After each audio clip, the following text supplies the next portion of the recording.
The owner of the bushy mustache under his nose persistently offered an excellent cultivation book. Showing one of the pictures, he made it clear that spiritual beasts from another world would be encountered in the book. The next picture was of a girl in an ancient costume.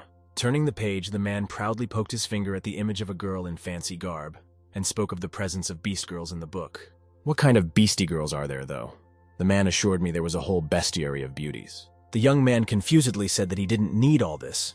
He was only looking for a manual on drawing people and animals. The salesman cheerfully told him that this book had a great story and lively emotions, and that such books were rare nowadays.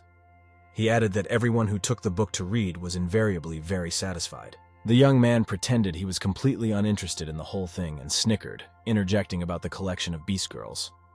Finding the product on the website, he gave the review a 10 out of a possible 10. The seller was very excited and said it was a book with pictures of people and animals. He added that the author had just left, but that he could give it to him as well, and slipped the book into the boy's bag. The young man came home and slammed the door, holding the book in his hands. He couldn't wait to open it. The young man's name is Lin Shin. Today is a special day. He's turning 18. And so it is today that Lin wants to do something special, something important in his life. He tuned up and placed the book he had just received with the rib on the table. The young man wondered on which page the book would open. But contrary to expectations, the book didn't open at all, as if the whole thing was solid or glued together. Lin tried to open the book by force, and then something happened. The drawing on the cover of the book lit up with a bright yellow glow, and bright rays of light burst out from the book itself, illuminating the entire room with a glow. Suddenly the book opened, and Lin heard languorous voices broadcasting that after 1,300 years, his faithful slave girls had finally waited for their master. Many graceful beauties appeared on the spread of the book, all of them hopelessly in love with the same man they called the Emperor. Lin rejoiced at such an amazing picture book. He came to be completely delighted. Suddenly, the pages began to change their shape, and yellow bubbles appeared in them, which turned into the likeness of golden-colored human hands. A multitude of hands reached for Lin. Grabbing him, they tried to pull him into their book. The young man resented it and rested his hands on the table. But the forces were clearly unequal, and Lin was sucked into the book. Only his legs from waist to toe remained above the table, and they continued to plunge rapidly into the unknown. Lin flew through the yellow portal straight into the unknown and shouted along the way that it wasn't his fault in any way, and he had just bought a book to look at girls. A forest edge. On it stands a stone of a bizarre shape with sharp edges. There is a lot of blood on the stone itself. Frogs are croaking all around. A little awake, Lin opened his eyes. Under his eye, he could see very fresh bruises and abrasions. Sitting on the ground, Lin began to turn his head in all directions and couldn't understand where he was. It looked like he had entered a different world and bumped his head on that rock. There was a small river nearby. Someone had placed 3 flat stones for crossing from bank to bank. Lin grabbed his head. It ached terribly. He went to the river to wash his face. After washing off the blood and gazing at his image, Lin suddenly realized that it wasn't his body at all, and assumed that he had been reborn. Some unknown images flashed through his mind, and the young man realized that he still had the memories of the original owner of this body. Starting to put his memories in order, Lin realized that in this world, people used spirit beasts to absorb the spiritual energy of heaven and earth to cultivate. But the owner of the body, Lin Xing, couldn't afford to buy a spirit beast to cultivate. The young man was amazed that their names were completely the same. The former owner of this body was so poor that he used to steal food every day by climbing the wall and sneaking into other people's houses. He thought sadly of the fact that it would take him a full 20 years to afford any spiritual beast. A few minutes ago, Lin Xin bumped into the son of the town governor. After overhearing his conversation, he found out that he wanted to drug his classmate. Upon noticing the intruder, the town governor's son organized a chase and ordered his men to arrest Lin Xing. Lin escaped from them and hid on the outskirts of the city. Unfortunately, he slipped while crossing the crossing and hit his head on a rock. That's how he died. Lin sat in the lotus posture and contemplated the fact that life was painful, and it was generally surprising that the previous bodymaster had even lived to his years. Suddenly, a voice came from the book that brought Lin Xin to this world. He said that this was all very sad. He noticed that the young people were similar not only in names, but also in appearance. The voice added that based on that data, being reborn into that person's body would have the least effect on Lin. Lin got angry and asked the book, the bestiary of beauties, if he was in the book of horrors, and if the voice had brought him to this place by kicking the book well. The book flew high into the air, and the voice pitifully began to make excuses that he had no malicious intent. Voices came from behind.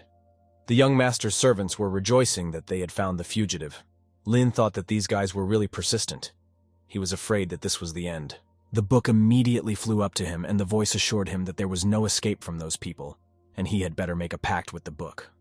He promised that Lin would be able to use the Beast Girl and kill the pursuers. Lin still hesitated for a while, but realized that his enemies were very close, and soon their axes would start crumbling his bones. He quickly asked the book how he could make a pact. The cover illuminated a circle with the image of a 5-fingered hand, and the voice assured him that all he had to do was place his palm on the spot. The pursuers were already running up to Lin, and he realized that he simply had no choice.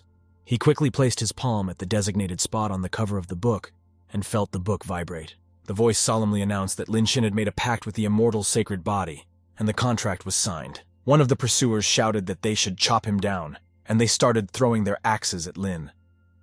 Lin couldn't understand why he had received the body of an immortal saint and what it meant. The voice cheerfully announced that the contract was done, and now the first beast maiden could be drawn. Lin was out of breath and ordered him to draw faster. Suddenly, Lin found himself surrounded by flames on all sides. A voice congratulated him for obtaining an ancient spirit beast, the Fire Chaos Phoenix. Out of surprise, Lin let the book out of his hands. A girl of unprecedented beauty emerged from the flames. She called Lin as master. The voice clarified that this Phoenix of Fire Chaos had a name of its own. Her name is GKE. She stepped out of the flames, and Lin noticed the white shoes on the long-legged girl. The pursuers realized that this spirit beast had great potential and decided to capture it to give to their master. They were sure that the beast had recently been stolen and had not had time to be trained.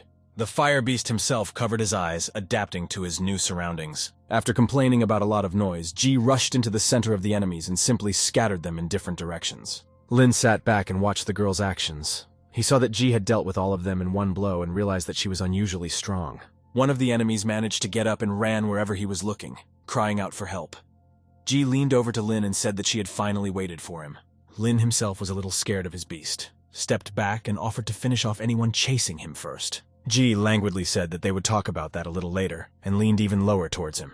Lin was already lying on the ground, and there was nowhere else to go. G said she just wanted to ask her master to do something with her.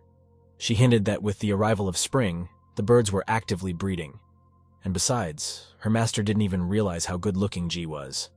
Lin muttered that he could hardly help her with that. They were sitting on the lawn, and G asked the master to cut to the chase. Lin started to refuse and demanded to stop undressing him. She gently put her arms around his neck and told him that he was the reincarnation of the demon emperor, and G was his concubine.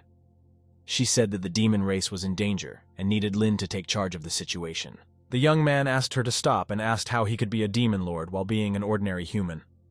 G explained that only the emperor could open the Beast Devil book, and the fact that he had opened the book was undeniable proof. G lay on the grass and took off her shoes, claiming that there could be no mistake.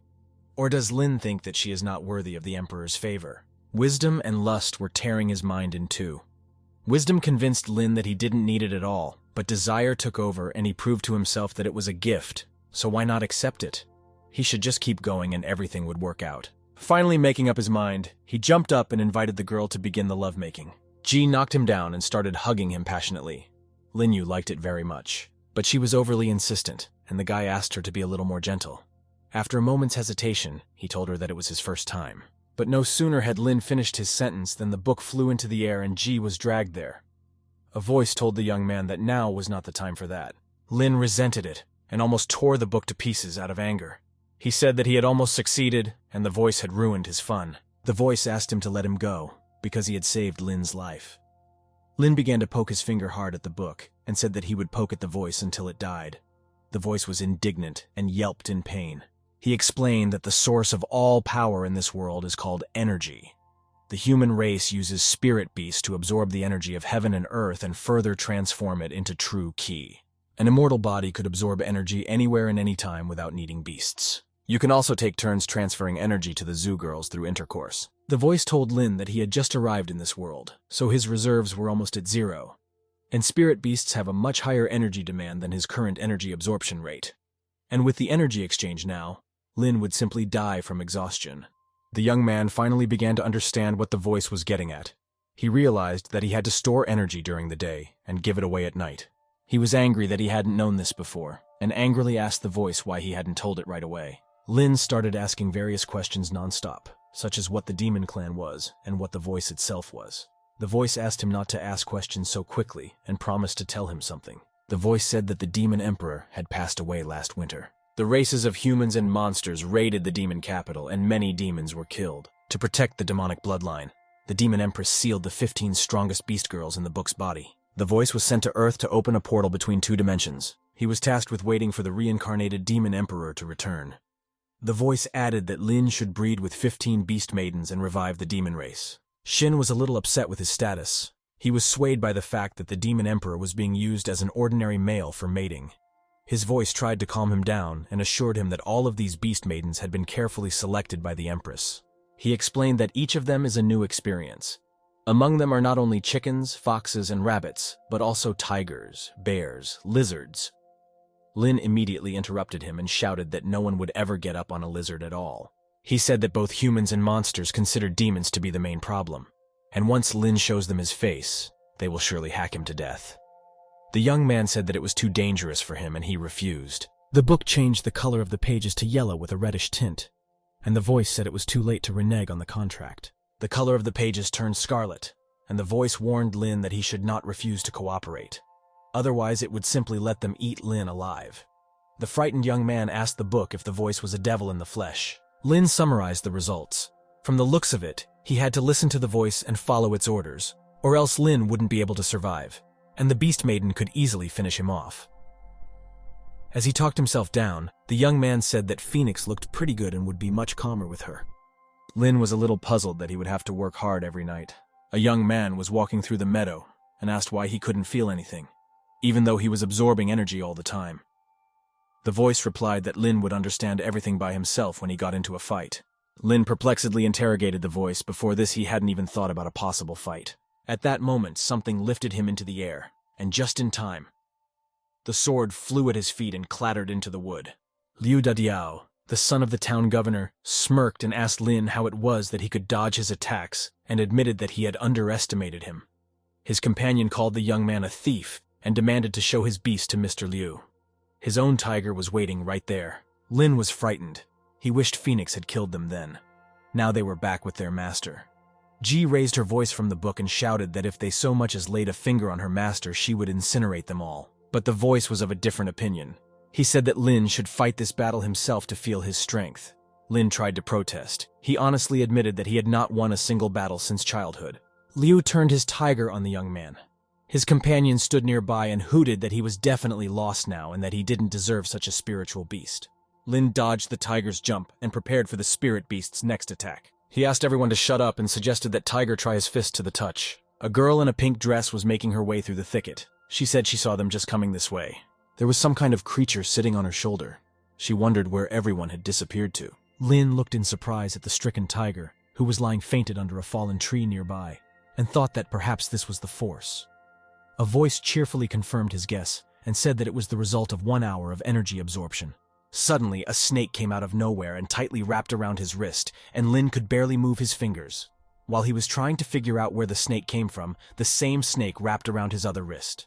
In the next moment, Lin realized that all 4 of his limbs were restrained. The snakes were being released by his foes, and the other end of the snakes were coiled around their own arms. This was a method he referred to as the restraining 4-star snake formation. Liu stood nearby with his tiger, who had already regained his senses, and asked mockingly who Lin thought he was. The tiger growled happily. Liu commanded the tiger to attack and rushed forward with it himself. At the same moment that Tiger missed Lin's punch and flew flipping straight into the river from the other bank, someone called out to Liu Dadiao. Liu obsequiously asked the girl in the pink dress what she was doing here, since she couldn't know about his plans. Chung Miao Miao, the daughter of the head of the martial Heart Hall, instead of answering, rebuked him for bullying his classmates again. The memories of the Bodymaster's past told Lin Xin that the person in front of him was Chung Miao Miao, Liu Dao Dao's classmate, and the object of Lin Xin's past admiration. Hoping to escape, Lin thought that she had seen Liu and his men moving around, and therefore had followed him here. Meanwhile, Liu was making excuses to Cheng that he had done nothing of the sort. But it was hard for Cheng to be confused. She rebuked Liu for lying and said that she had seen it with her own eyes. She asked if Liu wanted Miao to tell his father about it. Liu immediately fell to his knees and shouted that he would not do it again. He knew that if his father found out, he would punish Liu very severely. At that time, Lin was suspended from a tree. He was struggling desperately and trying to free himself. Miao took a closer look at him and told Liu that the guy was not his classmate at all. Liu replied that the young man was just a mudblood and naturally they weren't classmates. He wished Chung would get off his back as soon as possible. Miao asked why he was bullying Lin then.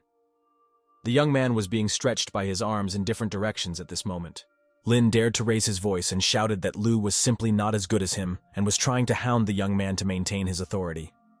Liu knew that with Miao's help, he could easily enter the martial art hall if he performed well. And there, he could learn new techniques of attack and self-defense, which would be useful to him many times. Liu got angry, asked for the insult to be repeated and said that it was all lies, and he was much stronger than Lin. The tiger quickly intercepted his master's emotions and growled angrily at the young man as well. Together with Tiger, Liu threw himself at the young man, threatening to beat him to death. Chung tried to stop him, but Liu ignored her. He had only one thought in his mind. Liu thought that Lin had provoked him, so it was safe to kill him and nothing would happen. Tiger, on the other hand, thought that even an expert of the third heaven of the spiritual element realm wouldn't be able to easily break free from his father's 4-star serpent formation. Lin felt a tremendous amount of strength within himself and seemed to turn mentally to his opponent, asking him if he could resist. One of Liu's men felt that his snake ropes were strangely taut and something unusual was happening. The man standing in the other corner, holding his other hand, experienced the same thing. Lin controlled their same ropes, only now he was swinging the enemies around like fluff. Triumphant, he thought that from now on, he was starting his own journey in the world of immortals. Liu was amazed. Never before had he seen such a trick in a man with such strength. Liu looked at his opponent, and his self-confidence was extinguishing with every passing second. Faithful Tiger also stopped growling and started making sounds that were like a puppy whimpering. At this moment, Lin and the tiger came face to face, and the young man grabbed his paws. Chung was delighted and was surprised that Lin was so strong. Lin was pleased to note that the path to the martial art hall was now definitely open to him. In Shanyang County, the martial art hall is spread over a large area. From a bird's eye view, you can see that its buildings are laid out in the shape of a square. In one of the rooms, the hallmaster interrogated his daughter. He couldn't believe that Lin had defeated Liu Dadiao and his tiger by himself. Miao admiringly replied that it was true and he had never practiced martial arts. Miao marveled at Lin's natural talent and asked his father to accept him as a disciple. Chung Feng replied thoughtfully that despite his obnoxious character, Liu had quite good skills and expressed doubt that a mere boy could defeat him. He asked his daughter where Lin was now. He wanted to see his skills in person. Miao readily replied that the young man was now in the training room. Lin dreamed that with his immortal sacred body, he should learn a few martial techniques. He sat under the wall of the hall and thought confidently that he could make a great career for himself in this world, if only nothing got in his way. At this moment, the book suddenly vibrated, and a phoenix flew out from there. She knocked Lin down, sat on top of him, and said that she couldn't wait any longer. She asked if it was time to make each other feel good. Lin was surprised, and asked the book how Ji managed to get out of it. After all, if the Beast Maiden breaks out of the book by herself, her strength is reduced by exactly half. The voice replied pitifully, trying to hold the girl as long as he could. But it was partly Lin's own fault, since the greater his power, the stronger the girl's attraction to him. Especially since it's just a book, not a safe that can be padlocked. The voice added that the young man should refrain. He didn't have enough strength for the girl yet. Phoenix continued to lash out at Lin and said languorously that she wasn't sure if she could contain herself again. The young man only groaned. The girl asked to thank her for her love, and Lin realized that she wanted to do it right now. He was horrified to think that Chung Miao would be back any minute, and if they were caught together, it would all be over. Lin had to find a way to free himself from Ji immediately. He didn't want to die. At this moment, the Lord of Shanyang County came in and shouted angrily, demanding to be told where the young man who had injured his son was. Liu Teju, the formidable city governor of Shanyang City, appeared on the threshold. His guards stood by his side. Diao and his tiger, both wearing bandages and plasters, were also there. The gawkers were quietly talking about who could defeat Liu Dadiao and who could do it at all. Ju turned black with anger.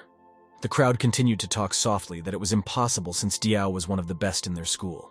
Another voice asked who could have mutilated Liu so badly. He was told that Ju suspected a person from the Taoist sect. Feng tried to mitigate the conflict at least within the walls of the hall, and said that this was a training hall. He asked not to ruin the young man's health too much. Ju shouted that some youngster dared to beat up his son, so he was finished. He added that anyone who tried to stop him would also be killed. As they approached the training room, they heard shouting. Someone was demanding that they stop undressing him. All three of them were very surprised by these exclamations, especially Chung Miao. After all, the young man was supposed to be training there. In the next moment, Lin and himself flew out of the training room onto the steps. Diao wailed frantically that it was him, the insolent one who dared to raise his hand at him. His nose was covered with a band-aid. Ju closed his eyes, asked the young man if his name was Lin Xin, and asked him to keep his pants on because it was embarrassing. Diao kept yelling that it was him, the same guy. Feng tried to prevent the young man from beating him, and asked Ju not to do anything wrong, and tried to grab his hand by the wrist. Ju gave a quick jerk and shouted, demanding to be left alone. During his maneuver, the pendant flew out of Ju's hand and flew to the ground, transforming into a 4-star spiritual beast, a leaf mantis. Miao was simply amazed at what she saw. She hadn't thought before that the jade pendant Ju was carrying could transform into a spirit beast. After leaving the hall, Phoenix appeared on the doorstep. She assessed the situation and told Lin that he could rest for a while.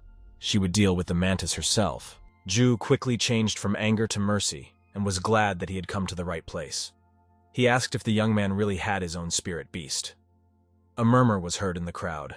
One guy didn't believe that the beggar Lin could have his own spirit beast. Others, however, admired Phoenix's beauty. Ju snapped at the praying mantis and ordered it to attack. The beast was just waiting for it. He immediately pounced on Phoenix, who barely managed to dodge. The mantis only cut through her dress. She shouted angrily at him that he had no right to ruin her clothes and would pay for it. Lin watched the fight cautiously and asked Book what level G was at since she couldn't dodge the mantis's attacks. The voice replied that GKE was considered one of the top-level beasts, but because she had been sealed for so long, the beast maiden had lost her strength and was no longer as strong as before. However, she is stronger than this mantis, so Lin has nothing to worry about. Indeed, the phoenix was now on the offensive, and Mantis was finding it increasingly difficult to dodge her attacks. At some point, the girl realized that Mantis had disappeared. He had been called back. Just then, instead of a beast, Ju himself came upon the girl and tried to grab her. He said that she would now be his beast. Phoenix barely dodged and panicked a little. She knew that Ju was much stronger than the mantis. Immediately, Liu Ju flew to the ground. Lin wedged himself between him and Phoenix and punched him. Feng couldn't believe his eyes. He wondered how Lin managed to surpass Liu Ju, and how he had such incredible strength. Phoenix looked at Lin with gratitude.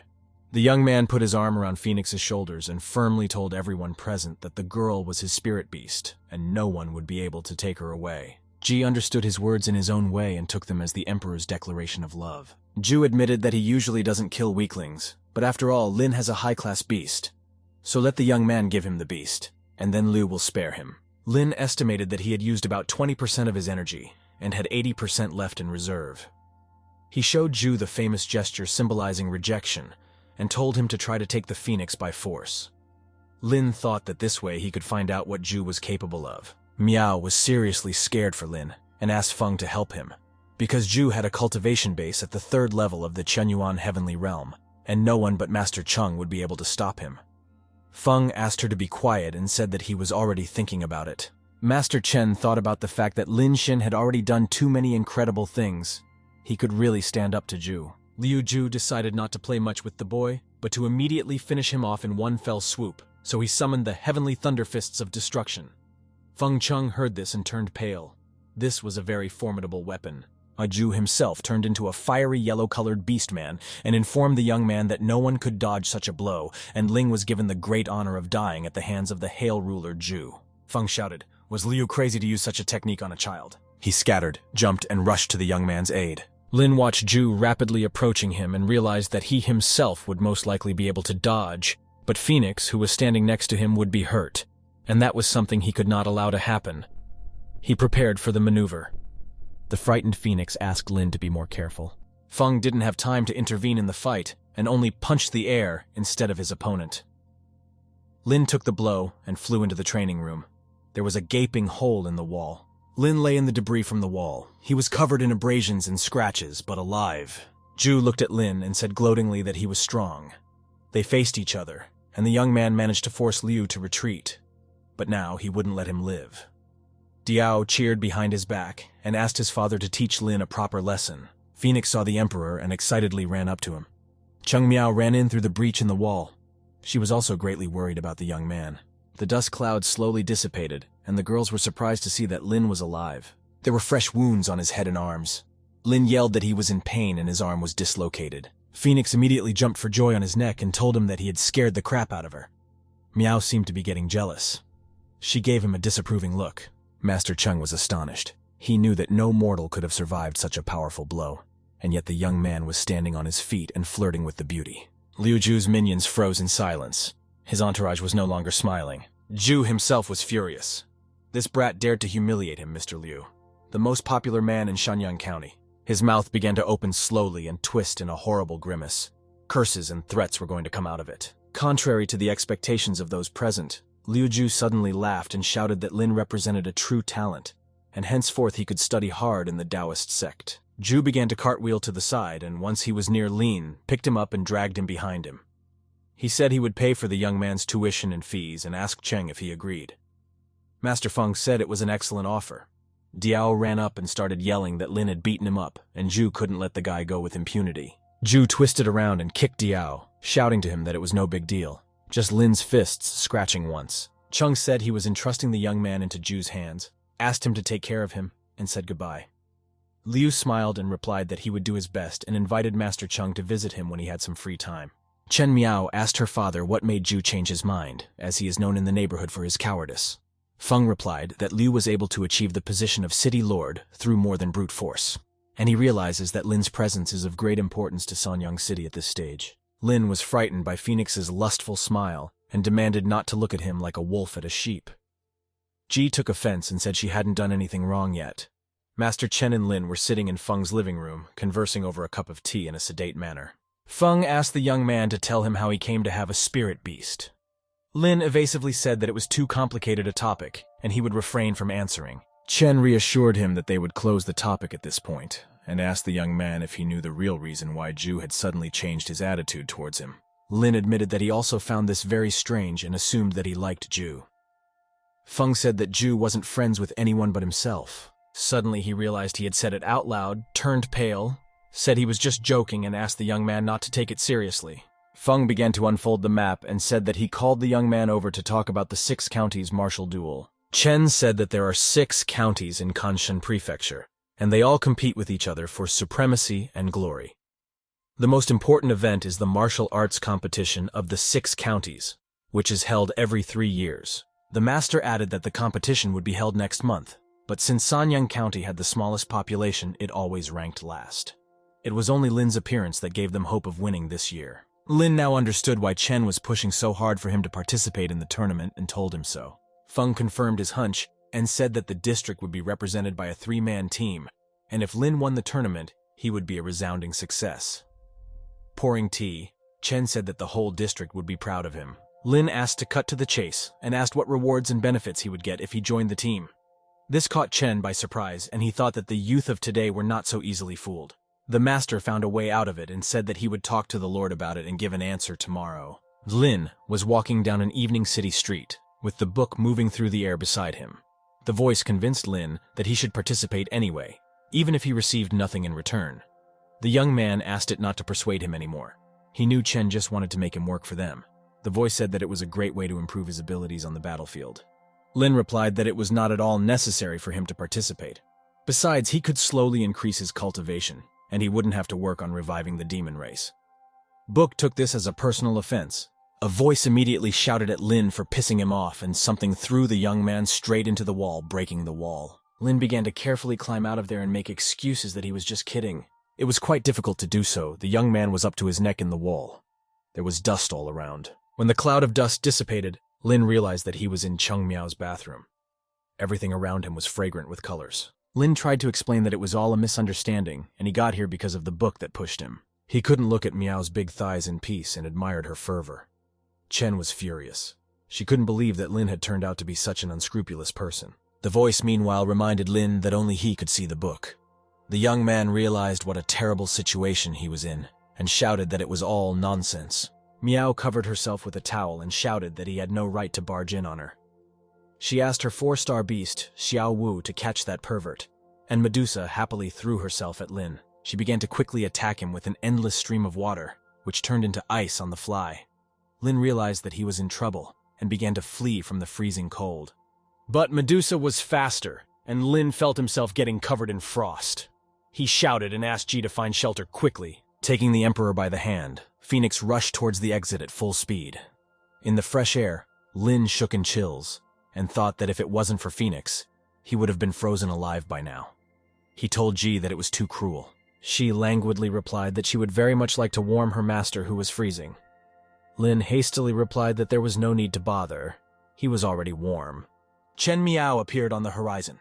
She urged Lin not to run away and set the Medusa that was sitting on her arm.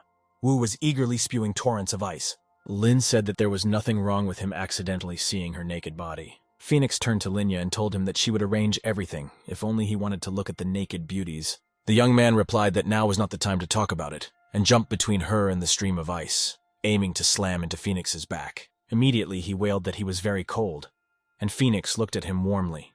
She said it was the second time he'd saved her, and she didn't know how else to repay his kindness except by giving up her body. Miao was already rushing toward him as fast as she could. She hadn't changed her clothes and was also wearing a towel.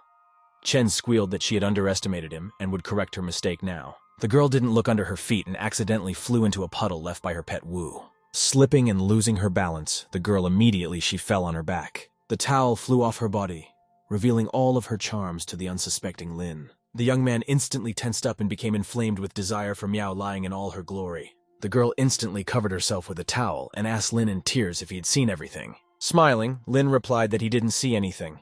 In truth, he had trouble seeing. Miao accused him of lying and urged Xiao Wu to attack the enemy together. She let out something that looked like a stream of water. Lin was surprised to realize that Chen had the water attribute, and if she attacked together with the ice octopus, she would kill it. Suddenly there was a shout from the roof urging everyone to stop. Lin turned his head and saw Master Feng.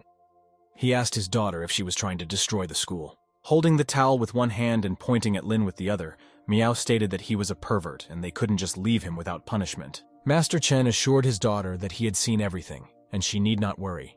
He would do him justice, but Miao had better go inside and change her clothes. The girl ran away. Chen turned to Lin and sternly asked the young man if he had anything substantive to add. Lin frowned and said there was nothing to it since the master had seen everything. Suddenly, it hit him. The young man thought that if Feng saw everything, it could only mean one thing. Master Chen was watching from the roof and had a perfect view of everything that was happening. In turn, this only means that Chen took advantage of the situation and turned it around in his favor. Meeting room. Master Chen proudly announced to everyone present that after a long night of negotiations, Lin Xing had realized his mistake and was ready to represent their district in the competition, which was less than a month away. Cheng Miao and Lin said in one voice that he was an old stump. Feng explained that they both had to work hard to improve their skills. Lin said that the master had mentioned a team of 3 and asked who the third person was. Feng smiled and pointed to the side. From there, Liu Dadiao approached. Laughing, he said that Lin was just lucky to be alive, but if the young man ended up in his team, he would definitely be finished. Master Chen cooled his ardor and said that Lin Xing would be the captain this year. The young man excitedly told Liu that it was time to train him well. Diao resented that it was unfair because he had been captain 3 years in a row, and promised to tell his father. The master called him over to him and whispered in his ear that he must have forgotten how his father had treated him yesterday. He added that the lord of the city would support him too. Miao yelled that he had already been captain for 3 years in a row so he could shut up. If Liu didn't like something, he could get the hell away. Diao mumbled that he was just asking for clarification. Lin said that he actually didn't care. Let him be the captain. Miao pounced on him and told him to shut up too. And if he made a fool of himself in the competition, she would tear him to pieces. Chen left the hall very angry, and Diao asked what Lin had done to her. After all, just yesterday she was defending him, and today she was ready to tear him to pieces. The young man replied that it was nothing special. It was just that he had accidentally seen her naked in the shower last night, and the girl hated him for it. Diao wept at these words, though he couldn't explain why he was so moved by the events of that night. Master Chen said that they needed to prepare for the battle, so they should gather herbs at Big Bear Mountain outside the city. He added that they should prepare some pills together. It would rally the team. A short time later, the 3-man team was already at the top of Great Bear Mountain. Diao told Miao that bears are especially aggressive these days, from what he heard. But Chen shouldn't worry. He will protect her. The girl said she shouldn't do that. Lin walked behind and thought wistfully about the fact that last night his tiger had risen to a 3-star level. Following Miao steadfastly, Liu told Ling that they would go to the right and let him turn left and gather herbs there. Lin said to himself that he couldn't believe his eyes. Liu Da Diao is still sucking up to Chen Miao Miao. What a pity. Liu did not have time to move far away and heard, so he came back and said that he was not a suck-up, and Lin would answer for those words later. The voice asked Lin if he wanted to try the Imperial Tonic, and explained that now was the time to lay the foundation of his cultivation. He should try to create this tonic here. It's very useful. Lin said he would find all the herbs he needed and rushed off to find them. The voice told him that since Big Bear Mountain was a place of abundant spiritual energy, all kinds of rare herbs, fire cherry, emerald flower, long-lasting herb, dragon bamboo shoots, fruit of eternal beauty, bananas of mastery, heart-cleansing fruit, and even spring fire leaf could be found here. The voice added that the aura from the fusion of herbs was slowly absorbed into the body. Lin hummed and sat down in the lotus posture, taking in the energy of the herbs. Suddenly, Lin felt that something wrong was happening to him, and he screamed, asking what was going on. The young man said he was very hot and his chest was burning. The voice immediately admitted that he had made a mistake. After all, while Lin absorbs the energy of the herbs, his body continues to absorb the energy of the sky and earth. His body can't hold that much energy for long. It simply wouldn't be able to handle it. Lin shouted that he felt very weak and very pathetic and asked him to do something before he exploded. The voice cried out that there was only one way to remedy the situation. He summoned GKE and released her from the book. Phoenix was just waiting for that. Lin was exhausted from the indescribable heat. He was panting and generally feeling terrible. Phoenix crawled over to him and asked that the young man be gentle with her. Suddenly, something grabbed her clothes from behind, and Phoenix flew straight at Lin. She said that she had waited thousands of years for this, and now she would be the first to take the Emperor. Beast Girl, as Mouse snorted, and told her that she would be the first to take him. Phoenix was very surprised that this was a first experience for Lin, and decided to help him. A little time passed, and G had it all worked out. Phoenix closed her eyes in bliss. The flowers were fragrant all around her, and she felt good. Soon she became hot. The Phoenix took all of Lin's energy and became stronger. Miao and Liu saw a column of rainbow glow rays coming from the thicket at Lin's side. The girl assumed that Lin had found some exotic herb and said they should go check it out. That light might attract wild animals. Diao said that in that case, it must be a very strong herb. Lin woke up after a while. He felt rested. Suddenly, he realized he was lying completely naked and asked Phoenix where his clothes were. Ji said that his clothes were on her. She covered her body somewhat with Lin's tunic. The young man asked why his clothes were not on. Phoenix rebuked him for his lack of judgment, for he had torn her clothes. Lin thought that he didn't know if this was the first time. Even though it was his first time doing this, he didn't have any memories. The voice suggested to continue. He said that Lin and Phoenix were acting too loud and might have attracted someone's attention. Ji said she would be ready soon and started to pack. Her whole body was trembling. It was very hard for Phoenix to stand on her feet, and she began to fall, unable to keep her balance. The uncomprehending Lin picked up the girl and asked what was wrong with her. Ji asked not to ask too many questions and promised that when she came to her senses, Lin would be in the same situation. She said she would rest for a while, lay down on the ground and petrified. Lin cried out in surprise that Phoenix had turned to stone. The voice urged him not to be surprised, as the contract with the girl was already concluded. And in the future, Lin would be able to summon her with a spirit beast summon, just like Liu Teju had done. This would give the young man an advantage. Lin stirred. He smelled someone intruder. The young man ran to the cliff, intending to jump off. A voice asked him what was the matter. Lin replied that someone was coming. The young man jumped down and hid under the cliff, pressing himself tightly against the ledge. The voice suggested that it was Chen Miao and the others, but Lin said that it was definitely not them. Some man ran up to the cliff and said to himself that it was pretty weird. The stranger thought that the beast sensed his approach and fled as its aura disappeared. But in that case, it must be a very strong beast. The man decided that the aura was too strong, and it was definitely not a beast. He told himself that whatever this creature was, it had found the best spiritual herb. The stranger stood for a while, sniffing unhappily. He realized that the bearer of the aura was here somewhere and couldn't have run far away. With a demand to get out immediately, the man rushed toward the nearest bush where he heard a rustle. The stone shattered, and the frightened Miao and Liu jumped out of there. The young man inquired if they knew who he was. He is a future star of Shanyang County. The young man said that they had found the best grass. A frightened Liu clarified what best grass meant, since they themselves had just come. Miao was indignant and exclaimed that young Mao had no right to come to Great Bear Mountain at all, as the Mountain Lord had forbidden the theft of resources. She couldn't understand where Lin Xin had gone. Lin watched them, looking out from behind the cliff. He realized that Yang was a real thief, allowing himself to come into other people's territory and steal their resources. Mao realized that he was on the verge of death and hastily began to think of a reason for his appearance. He said that he was just looking for something interesting and hadn't noticed that the two of them were also here. But now that he had been caught, Ian had no choice but to silence them forever. With those words, he threw 2 pendants into the air at once. They immediately transformed into a sturdy 4-star sturdy hedgehog and a 5-star flame sparrow. It was the first time Lin had ever seen both spirit beasts fight at the same time, and he thought enviously that he would have to learn how to do so as well. He concluded to himself that he had approached the first training session extremely carelessly, but he would correct himself and do it again. Liu summoned Tiger and shouted that Yang had robbed him and tried to beat him up, and that he hated such scum. Miao urged him to take his opponent seriously, as Yang was a legendary genius who had participated in 3 martial arts competitions, and lashed out at Wu. She ordered Octopus to deal with Fire Sparrow and asked Liu and Tiger to hold on to Hedgehog. Ian watched their preparations and chuckled, thinking it was silly. Immediately, Sparrow soared into the air and began pouring fire on the Hedgehog as if from a flamethrower. Yang's 3 opponents thought differently. Liu just couldn't understand why Sparrow was attacking his own. Miao thought it was strange. Only Lin realized that Sparrow had charged at the Hedgehog for an enhanced attack. At the same time, at another location, a man wearing dark clothes and a black mask reported that Yang Mao was nowhere to be found in the city. The green-clothed girl sitting on the throne was surprised and said that this Yang Mao guy was causing trouble again. Tiger collided with the fiery Hedgehog in battle. As if sensing nothing, the Hedgehog rolled on, pushing Tiger away and knocking him over.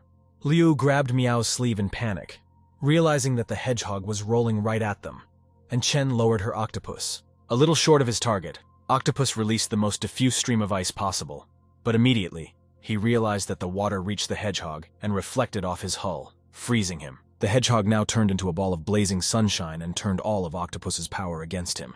Miao ran over and picked up Wu.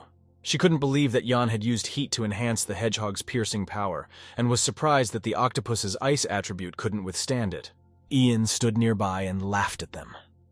A Fire Sparrow was sitting on his arm. Mao said that it was the most advanced fighting technique, and their one-on-one fights had long gone out of fashion. Liu told Chen that he would detain Yang and let Miao go back and report to the master. He added that the young man would not dare to do anything to him. The girl agreed that it was better to split up. Ian told them that they were both so foolish as to allow themselves the thought of outrunning his phoenix, and Sparrow rushed from his hand toward the fugitives. It swooped past Liu, nearly knocking him over, and the young man squealed that it was very hot. The Sparrow flew onward and circled around the fleeing Miao. She scowled. Chen told Liu to get ready to fight. They can fight without spirit beasts. Liu was scared and replied that she was crazy, and climbing the fireball with his bare hands was a bad idea. Diao started yelling that this was the end, and they would die if the gods didn't come to their rescue. He kept saying it over and over again. And then God came on the scene. At least that's what Lin thought of himself. He jumped out from behind the cliff and shouted to Yan that if he was so smart, why was he competing with them? Liu was pleased with Lin's appearance. Miao was even more pleased that he wasn't dead. She was still head over heels in love with him, and despite his outward austerity, she considered him a true deity for his ability to fight. Lin coldly said that there was nothing more for them to do here. Let them run and report the news, and he would handle things here himself. Those two were just waiting for a chance to get away. They were running away at the speed of the wind. Liu fairly shouted that they had gone to get help, and Miao asked Lin not to be a hero. He wouldn't be able to defeat Yang alone anyway, and just needed to stall for time. Yan smirked and asked Lin why the young man had been hiding all this time, and if he was the one who had gathered the magic herbs that emitted a huge pillar of light. Lin shyly chuckled and said that Miao had obviously exaggerated. He wasn't that big. Ian squealed that he was only pretending and demanded the herbs. He was eager to teach this insolent young man a lesson. He commanded Sparrow to attack the enemy.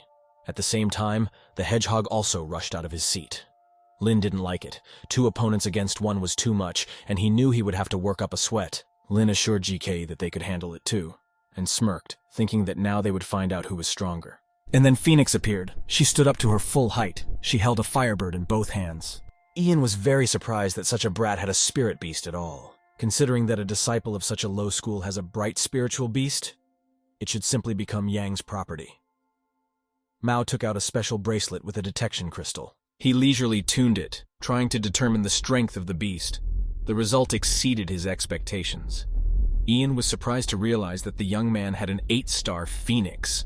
Lin was equally surprised, and asked the girl when it was that she had managed to become an 8-star. A little shy, Ji said that she had had a good time with him recently. Lin rejoiced at such a quick effect. She had elevated 4 levels from a single time. The sparrow was already flying at the phoenix to attack, and Ian shouted in vain, trying to stop him.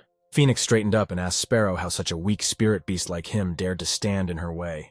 Is this spittle really called fire? Ji immediately rushed towards the insignificant opponent. Lin didn't have time to say anything. A powerful collision took place. The glow from the powerful explosion could be seen far beyond the Great Bear Mountain. It caught Diao's attention, and he cried out sadly. Miao also regarded the powerful energy release as a sure sign of Lin's death. Lin reprimanded Phoenix for not controlling her strength, and he didn't know how they could continue training, because the girl would scare everyone in the neighborhood so much. Ian at this time ran through the forest towards the city with the speed of the wind, not waiting for the battle to continue. His clothes were badly burned, and this made Mao as angry as the bitterness of defeat. He was angry with himself too, because he had struck a nerve. Holding both pendants in his hand, one of which had lost a quarter, Yang swore to himself that he would do everything he could to get rid of Lin before the tournament started. Lin stood on the cliff and said thoughtfully, "That guy couldn't defeat him," and ran away. Phoenix immediately ran to him and started making immodest suggestions. Ji had said they were in a secluded place, so she wondered if there was something more interesting to do than look down a cliff. Lin replied that she wasn't interested in anything else. She only eats, sleeps, and thinks about all sorts of vulgarities. The young man apologized and said he couldn't help. Suddenly, they heard the growl of a beast from behind and turned around at the same time. The iron-backed bear, a 4-star spirit beast, slowly approached them and announced its unfriendly intentions. The phoenix was very displeased at being disturbed.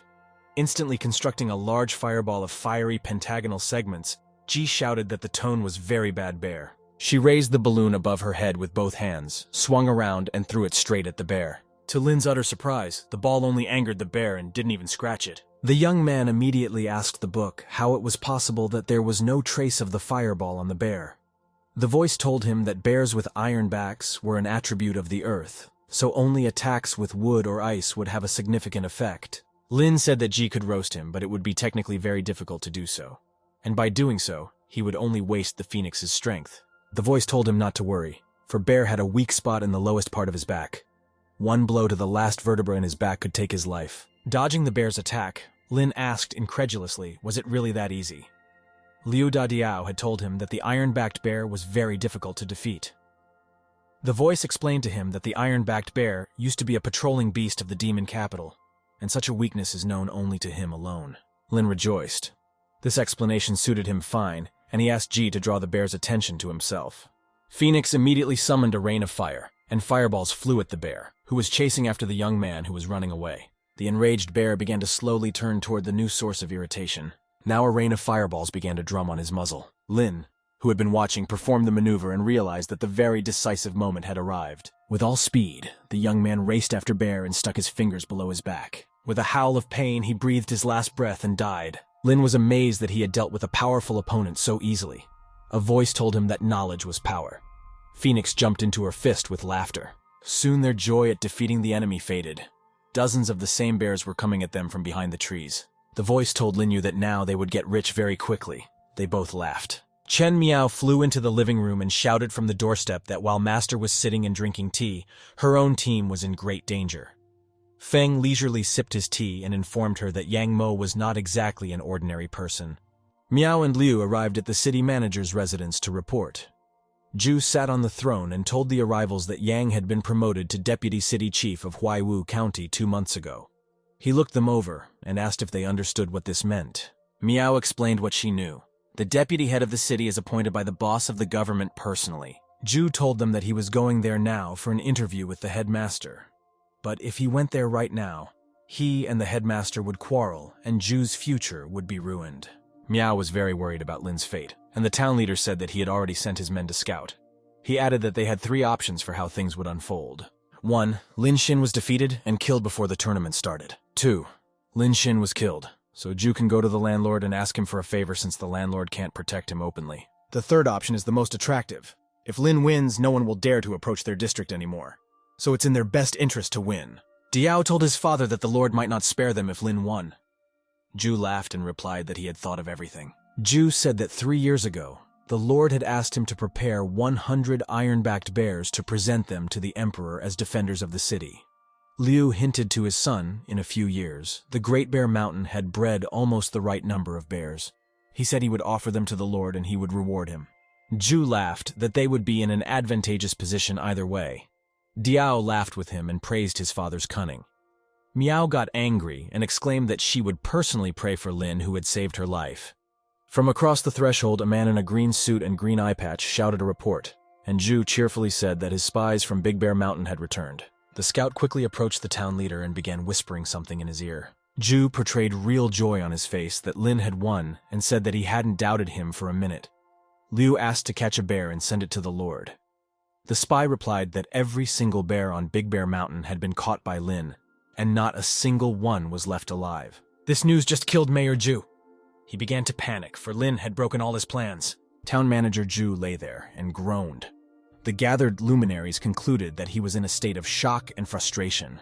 In other words, he had a nervous breakdown. Diao demanded a prescription, but the luminaries said with one voice that heart disease should be treated by a doctor and only a healer could help him. A satisfied Miao dragged Lin by the hand into the room with the town leader. He grimaced and shouted that he felt so good. So why drag him back? Upon seeing Lin, the sick Jew immediately got up from his bed to his full height and shouted that he was very happy. The luminaries were pleased to note that he had been cured. Zhu grew gloomy and asked the young man why he had killed the iron-backed bears he had spent so long cultivating. Lin objected that he didn't know that Zhu was raising these bears, and then no one had said that they couldn't be killed. Chen was surprised that an ordinary person could kill over 100 bears in half a day. Zhu squealed that he wanted to use these bears and gain trust and then become the deputy head, but Lin messed it up. That's not enough to kill him for. Miao stepped forward and blocked Lin with her. She asked Zhu to calm down and reminded him that only Lin Xin could defeat Yang Mao, and only he would be able to win the 6 counties martial competition. Chen added that the Lord would reward Zhu for this. For a while, Zhu was still angry at the young man for the bears, but the girl's words were not without logic. Zhu hummed and hesitated, continuing to drill Lin with an evil squint. Finally, he decided to give up and said that the young man's death would be of no consequence. Lin would still fight to the death in the martial arts competition. Diao was glad to have an extra reason to agree with his father, and told the young man that if he didn't win first place in the competition, he was finished. Lin said he promised to participate, but there was no talk about the first place, and let Zhu not think that Lin owed him anything, especially since the town manager wanted to beat him up. Diao reprimanded Lin for allowing too much of himself and being arrogant, and told his father that they would probably have to beat up the insolent man. But as soon as Lin just looked in his direction, Diao snickered and muttered that he was just kidding. Zhu did not like this and asked the young man how dare he bully his son. Zhu said that since he had defeated Yang Mao, he would defeat the others in this competition. He asked what he needed to do to make Lin Xin give his best. The young man replied that they were adults, and there was no need to make a big deal out of it, and asked a counter-question, what Zhu himself was ready to give for his victory in the contest. Without thinking long, Zhu replied that there was a lot of gold. Lin said that money didn't interest him at all. Miao smiled and mentally applauded him. She thought that this guy is really good. Zhu promised him beautiful women, to which Lin replied that he had plenty of girls. Chen was ready to cry, as she saw the young man as her property. The town governor said he didn't want money or girls, and asked him what he wanted for himself. Zhu thought to himself that Lin wanted to piss him off. The young man said that he wanted to master the thunder punch technique that Zhu practiced. Last night, Lin had a conversation with Master Shu of the book. He said that his immortal body was full of power, but he needed powerful techniques. Lin asked him to teach him a few techniques. Shu replied that the demon race did have many higher techniques, but he personally didn't have any record of it. The young man realized that the only way to win was to use spontaneity. Shu was silent for a moment and said that there was still one person whose skill would suit the young man. Master said that when Lin fought Liu Teju the other day, he used the snow leopard thunder skill. The young man took note of this. Shu narrated that Zhu used less than 10% of the technique, but it would be perfect for the young man. The only question was how he knew about it. Miao was finally astonished. Even she didn't know what kind of technique Zhu was using. So Lin Xin found out about it unknown where and how. Zhu himself was as surprised as the girl. He said that the Thunder Punch technique was a secret of the Liu family and even Da Diao didn't know about it. Naturally, Zhu wanted to know how Lin Yu knew about it. Diao resented his father for not allowing him to practice the family practice since he was his blood son. He asked Zhu why his father allowed Lin to practice. Lin laughed and said that there must be someone to train him after all. The young man asked how the town governor liked such a suggestion. Liu became angry and shouted that he didn't agree, because the thunder technique was a unique technique that had been passed down in the Du family for thousands of years. There was no way he could give it to a stranger like Lin. The young man jokingly asked Ju to be a brother to him. Ju shouted that Lin had lost his mind, and Liu himself was used to being a loser, so he would be at the bottom of the martial arts competition. A scout came running in with another report, and reported that in order to raise the aspiration of winning the battle competition of the 6 districts, the following has been ordered to be conveyed. The district chief who wins this year's competition will be promoted to deputy emperor. Something clicked in Ju's head and he came to the only correct conclusion. Liu told his son that the tournament was less than a month away.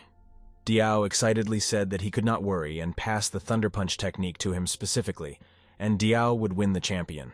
Ju said that he would be training with Lin the whole time, and added that he was sorry. After all, they could have met much earlier. At that, Ju called the young man his dear little brother. Diao looked at the change in his father with surprise.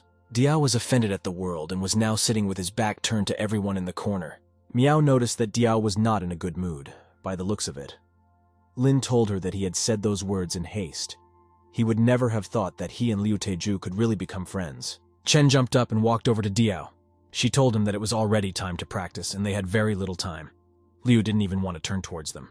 He was shaking all over and replied that he couldn't bear it all. Lin smiled and said he had an idea. They would call each other different names from now on. He said that he and Diao were brothers, and the most important thing was to think positively. Liu raised his head slightly and started whining again that he would definitely lose now. They were interrupted from their arguments by someone shouting, "Young people!" Liu Teju informed the trio that they should make good use of their time and not waste their youth on idle chatter. As it turned out, Ju had special training clothes. He suggested that they should all train together. The clothes were so brightly colored that it cut unpleasantly into the eyes. Lin asked Ju why they would be trained by him instead of the master. Ju smiled and replied that Chen Feng was too soft-hearted for such training. After all, the reward is doubled. Accordingly, the difficulty of training also increases. Ju caught the pendant that he had been twirling on his finger like a ball before. Liu said that there was no one in the whole area who could teach the trio as well as him. Ju immediately shouted that he wouldn't pity them anymore and suddenly threw his pendant on the ground. All 3 of them were stunned. It was a 9-star spirit beast with the attribute of ice. Liu was pleased with himself. He remembered that he hadn't released it in a long time. After assessing her opponent's strength through the special bracelet, Miao was surprised to notice that this was the first time she was seeing a 9-star beast at all. Lin realized that Ju had actually treated them mercifully before. Diao shouted that this was too much and only 6-star beasts had participated in the tournament before. Liu, on the other hand, is going to bully them with a 9-star one. Ju angrily replied that they were all idiots, and this year, the organizers would try to raise the level of the beasts in the competition.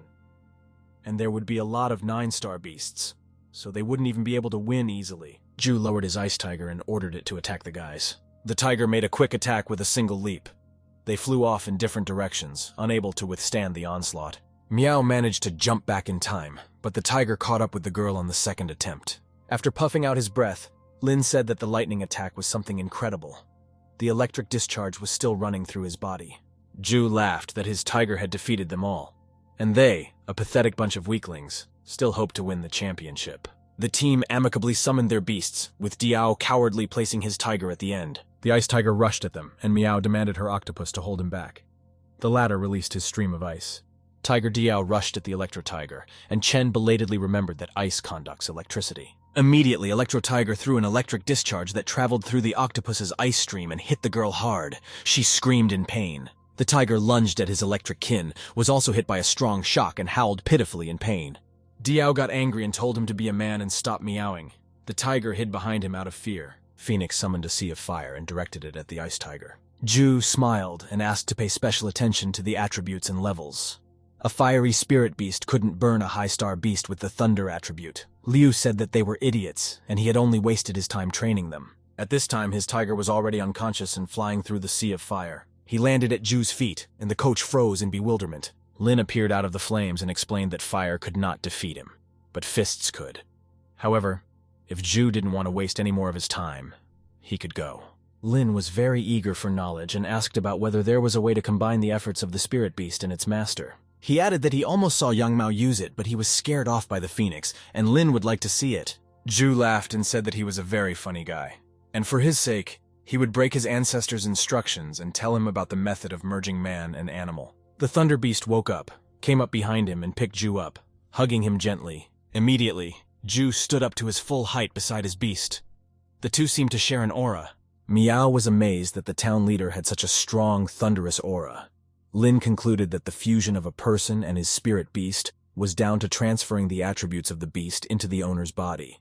After checking the number of stars with the bracelet, Lin saw that there were 3 less and asked what was wrong. Ju explained that spirit beasts have a huge amount of energy and can transfer attributes to their master through communication. During the merging of the human and beast, the level of the human increases. Lin suddenly realized that it worked like a portable battery, and the external source was charged by the battery. Tiger gave up his 6 stars and became weaker, while Nosum Ju became very strong. Ju explained that there is a downside. After losing too much energy, the beast would go through a period of weakness. If it is attacked, it will die, and the person associated with him would also receive damage. For this reason, it is usually not learned before reaching the Heavenly Spring realm. Ju added that Lin could try it, but it was not worth using this method until they were both in a difficult position. Ju asked to carefully feel the vibrations of the spirit beast's pillars and enter the same frequency as him, and let his consciousness enter the beast's body. Miao closed her eyes, focusing her attention on Wu. Diao also hugged his tiger and tried to find a common aura with him. Looking at them, Lin also suggested that Phoenix try to fuse their energy together. GKE obediently agreed and began to transform right before her eyes. After only a few seconds, the girl reported herself slave-ready and showed herself in a negligee. Upon seeing her, Lin immediately roared that he didn't mean it at all and asked to change immediately. Phoenix looked at him in bewilderment. She was sure he wanted to enter her physically. Ju Liu and Miao watched with interest. Lin squealed that he was talking about entering the mind, not the body, and got it all wrong. Phoenix realized her mistake and was embarrassed. Diao thought that with their antics, they had forever ruined his impression of the word enter. Soon, Master Chen Feng approached them. He said that the first round of the tournament had already been announced and their opponent was Huaiwu County. Lin remarked that this was an interesting coincidence. Chen relayed the words of the manager of Huaiwu County. He said that the team had invaded Huaiwu's territory, and they had a big fight with Yang Mao. Chen added that the governor sought a face-to-face meeting, but the Huaiwu overlord demanded to settle the dispute in the ring, so the overlord scheduled them to fight in the first round. Ju was mad that they dared to denounce Lin and his team. Diao said that they had even less shame than him. Miao immediately shouted that it was the opposite. They were the ones who had trespassed the Great Bear Mountain, and yet they dared to denounce and slander them. Lin hesitated and said that now we should think about which one of them to punish. Young added that they are just muddying the waters and they need to focus on how to win this competition. Lin asked Master Feng if there was any information about the participants. He replied that he didn't know anything yet. Ju couldn't help but notice that the guy was thinking straight. Lin confusedly said that Yang Mao knew absolutely everything about them, and thus they had lost their advantage. Ju stepped forward confidently and demanded that the exploration be left to him. He promised to get any information down to the color of their underwear on the day of the competition, and said he would let them know. Lin said that they should work hard to improve their beasts and their own training, and also informed them that he had something interesting for them. With these words, he took out a spatial pouch worth 10 gold from behind his sinus, designed to weigh up to 30 kilograms. The young man spat out a mountain of potion flasks and said that he had made various iron bear potions, so they could help themselves if they needed. Diao's jaw dropped, overjoyed that they now had so many excellent tonic potions. Miao was also very surprised. Ju sobbed bitter tears and missed his bears, because he had so dreamed of becoming the deputy emperor. Master Chen calmed him down and assured him that they were not wasted. The team was using the potions to prepare for the tournament. Seeing Lin leaving the site, the master asked him how the training was. The young man assured him that he would be back soon. He had some things to pick up. He walked on the grounds of the Martial Heart Hall and thought about the fact that his team's spirit beasts had not yet reached 6 stars. However, the opponent's beasts would most likely be 6-star beasts. Moreover, there was a high probability that all of the beasts would have 9 stars each, and thus he would have to rely on Phoenix. After thinking for a bit and realizing what he needed now, Lin took out a bottle and opened it. He decided that if his kidneys held out, the spirit beast would be able to feed on the energy to the fullest. So he prepared himself and poured the contents of the drink into himself in 1 gulp. Having accomplished this difficult task, Lin hummed and took out his red pendant. He shrieked, summoned Phoenix, and threw the pendant on the bed. Phoenix didn't have to wait long. She showed up immediately, as if she was just waiting for it. The girl was hot and wet. She showed up in a nurse's outfit and innocently asked what the young man would like. Lin exclaimed that she was very hot and added that they should definitely win the 6-county tournament. He hinted that Phoenix would have to climb 3 more levels. Lin undressed and said that someone was having a rough night. He thought they would definitely try something different this time. Just then, the book smacked him on the nose with a call to stop, and the young man stopped halfway to Phoenix. Master Shu asked him if Lin wanted to pump the girl up 3 levels in one go, and rebuked the young man that he shouldn't do that, and if he overdid it, it would end badly. Lin shouted back to him that he had been gathering energy for 2 whole days, and that was enough. Shu replied that he was referring to Phoenix. Ji asked in surprise what she had to do with it. Master replied that she needed at least 2 months to handle that amount of energy. Otherwise, Phoenix might explode and die. Shu added that it was too much for her, so the young man needed to restrain himself for a couple months. A disgruntled Lin said that he understood and left, muttering on the way that these 2 months would take forever. Phoenix had a life-saving idea, and asked Shu to unlock the other sister in the book, since it could be deadly for herself. Master Shu admitted that he had a different opinion of her and thought she wouldn't want to share with anyone. Phoenix said she didn't want to, but the Emperor's burden was too heavy. With tears in her eyes, Ji declared that she could not let her own selfish interests sideline the revival of the demon race, and told the young man that she had only one request. She asked him not to forget her, even when in the future Lin would be surrounded by many women. The young man said that she was too kind, and he himself wept. Lin and Phoenix sat hugging each other on the bed. Shu said it wasn't a bad idea, but it wouldn't work. Lin asked what was wrong with it, and the master explained that every time he unsealed the beast, the energy expenditure increased. Shu said that with the current supply of poles, the youngster would need at least another 20 days to fully absorb them. Lin resented that 20 days was too long. After all, they had a tournament coming up, and he couldn't afford to waste his energy. Shu suggested waiting a little longer. Phoenix was all but unwilling to back down from her plans, and suggested that she use it herself after all. Lin asked if the girl was referring to the merging of the spirit beast and human. Shu said that it could work. Phoenix admitted that she was a little embarrassed by the young man's kindness to her, and agreed to try the new method. Lin told Shu that there was no need to rush to discover the second beast yet. Ji explained that in order to participate in the tournament, the strength of the beast was very important. And it's also very important to have the right attribute to fight, as the more attributes, the more control. And on top of that, 2 months was too long. Lin, after a short hesitation, said he would try it and hummed meaningfully. He sat behind Phoenix on the bed, and they concentrated on merging their auras into one under Shu's control. Feeling an extraordinary burst of energy, Phoenix decided that she would give all her energy to the Emperor. Lin continued mutually transferring energy as long as he could until his nose was bleeding. Shu rejoiced and said that this was enough and he could unlock a new spirit beast. Full of energy, Lin took the book and began to open it, summoning a new girl. The book glowed and bright golden rays streamed through the room. Lin was a little surprised to see Ji. He was hoping for a new girl. The girl's leg began to slowly descend from the bed. Just then, Lin realized that it wasn't a phoenix at all. The spirit beast this time was the silver moon ferret Nanai. She said that she was happy to welcome the Emperor. On the training ground, Diao was training Tiger. The latter was breaking wooden poles with a single paw strike. Diao was already a bit tired and was glad that he at least had a tonic potion. He asked Miao where Lin Xing could be and if he was sleeping while they were practicing. Chen angrily told him not to talk nonsense and assured him that he was somewhere practicing hard. Miao smiled, remembering the young man, and thought that she believed him unconditionally. Phoenix said that she and Nanai are good friends. She will serve the Emperor. Yiji is very happy that Nanai will serve the young man. Nai went straight on the offensive and suggested that the Emperor do it now. Lin asked if it was too fast for a first meeting. However, he admitted that he couldn't take it anymore and these two were so beautiful. Shu nudged him and told him there was no need to be shy and offered to do it immediately. Nai lay in front of the young man and looked at him with bottomless green eyes. He looked at the girl for a long time, as if making up his mind. Suddenly, the young man was spooked by something and ran away, dropping all his business and shouting that he couldn't do that. Shu disapprovingly said that Lin wouldn't work out. Phoenix asked in surprise what was wrong with him in the first place. Nai nearly cried that she wasn't good enough, and the master didn't even want to touch her. She kept saying it was her fault. Phoenix reassured her that it wasn't and not to think about it. She said she knew why the Emperor had escaped. Ji said it's just that the Emperor likes surprises, and the girl needs to be dressed up. Evening was coming. The sun was setting rapidly. Lin found a secluded spot behind one of the columns in the courtyard and just sat on the ground, exposing his face to the passing rays. Shu asked him what was wrong, and Lin replied that he couldn't do that right away, although he was concerned.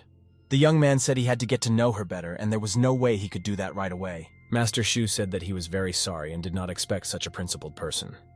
Such a person deserved to be the reincarnation of the Demon Emperor. He added that Nai is a very vulnerable and withdrawn girl, and Lin made her feel guilty. The young man should go back and explain everything to her. Back at the house, Lin asked if he could summon another beast, and explained that he could use the ice attribute. Shu said he couldn't choose which one to summon. Back in the room, Lin called out to Nanai affectionately. The girl turned around perplexed. She was just busy trying on new clothes. Phoenix grudgingly rebuked him for knocking on the door before entering. Lin artistically covered his eyes with his hands and apologized. He didn't know that Nai was changing clothes after all. Nai said she was very embarrassed. Phoenix asked her not to move. An element of clothing flew off the girl, and she gasped in surprise. Lin opened his finger-closed eyes to see what had happened. Then he'll convince himself that he didn't see anything, and his eyes just went black. Phoenix started screaming that he was bleeding. Nai took the blame again. Meanwhile, a mercenary lurked on the roof. Nai was very dangerously close to the young man. His heart began to pound frantically. Phoenix looked sadly at the budding feelings and said that she was happy to serve the Emperor with Nai. She thought a lot about her boundless devotion to the Emperor. Suddenly, Phoenix shouted that someone was approaching, and Lin along with Nai had to interrupt. The window in the roof began to crumble, and a beam of energy rushed into the room. Ji sent a hemisphere of fire towards her when she saw that the enemy wanted to sneak up on her. She said that the guest might not dream of it. Meeting a powerful stream of flames, the bundle of wind immediately reversed direction. Satisfied with herself, Phoenix immediately concentrated beams of energy in her index fingers. Stretching her arms towards the ceiling, GK started shooting fire minispheres in pursuit. Glad to prove herself, Naija was immediately there and said she would help her. The guest watched the young man and was pleased to think that he had been caught. The girls squealed. They had missed something after all. An unknown force lifted Lin to the ceiling, piercing through their roof, and the girls only stared helplessly after. As they jumped onto the roof, they saw the visitor standing behind the young man, taking his neck in his grasp. The girls demanded that he be released immediately. The night guest with the mask on his face was clearly mocking the young man. He told him that he was unable to defend himself against even such a weak attack. Lin asked who he was. The visitor said that it did not matter. All that mattered was that the young man had not lived up to his expectations. A 6-star bird flew around in circles. Lin asked why the one had attacked him. He was already panting because of the iron grip on his throat and asked to be released. Phoenix said she would kill him if he did it one more time. The guest asked in surprise where he even came from and why he had 2 spirit beasts. Lin explained that it was a gift from the Lord of the City. He told him to behave well and make Shanyang County proud. Taking advantage of the pause in the relationship, the young man asked to loosen his grip. The mercenary contemptuously said that Yang was a complete fool if he was afraid of a lowlife like Lin. The young man immediately asked if Yang had sent him to kill him. The mercenary replied that it was not in his power to command his guest. He had just come to see how far Lin had advanced in cultivation. He added that the young man had disappointed him so much that he would kill him right then and there. Lin told the mercenary that he was one of 3 Wyoming players who would be participating in the competition, and if he is caught injuring an opponent before the tournament begins, Wyoming will be disqualified. The mercenary became angry, and Lin admitted that he could die right now if the man didn't loosen his grip. The intruder finally let him go, accepting his defeat. Phoenix guessed that the Emperor was deliberately trying to make a statement. Nai also praised his wisdom. Lin said that he could not deprive them of the tournament, but would advise them to deal with one of Huaiwu County's generals first. The mercenary asked how Lin dared to lie. Only now did the young man see the true appearance and realize that it was a girl. Hearing the suspicious sound, Diao and Miao had already rushed to the young man's rescue. After hugging the young man, the girl asked to hold him tighter. She said he came here very quickly. Diao peered up at the roof, catching hold of its edge. He stood in Ju's arms and looked around. Diao said it was very strange. A hole in the roof and no one around. Miao assumed that Lin had made a breakthrough again. Miao decided that she should call for someone, and in the meantime, let Diao go up and look around. The guest and Lin watched the search from the corner of the roof. The girl begged the young man not to do anything. The mercenary asked him not to move and suddenly realized that it was becoming difficult for her to breathe. She knelt in front of the young man and begged him to hide her, as the mercenary should not be seen here. Lin kept wondering where this girl had come from. The blue-haired night visitor froze. Lin didn't know what was going on in her head. She asked him not to move and said her legs were numb. Lin happily pressed himself harder against her and readily said he would not move again.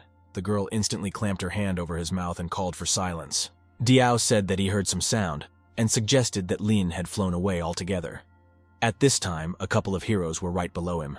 The girl told the young man that lust is bad, and he shouldn't think about vulgarities. Lin thought about the fact that fate was now entirely up to him and he must hold on. Suddenly, something strange began to happen and the girl felt it. She stared intensely at the same point. Lin asked why there would be thunder rumbling in such weather, seeing the incomprehensible stormy sky. Immediately, though, he thought it didn't matter. He just had to go and tell her everything.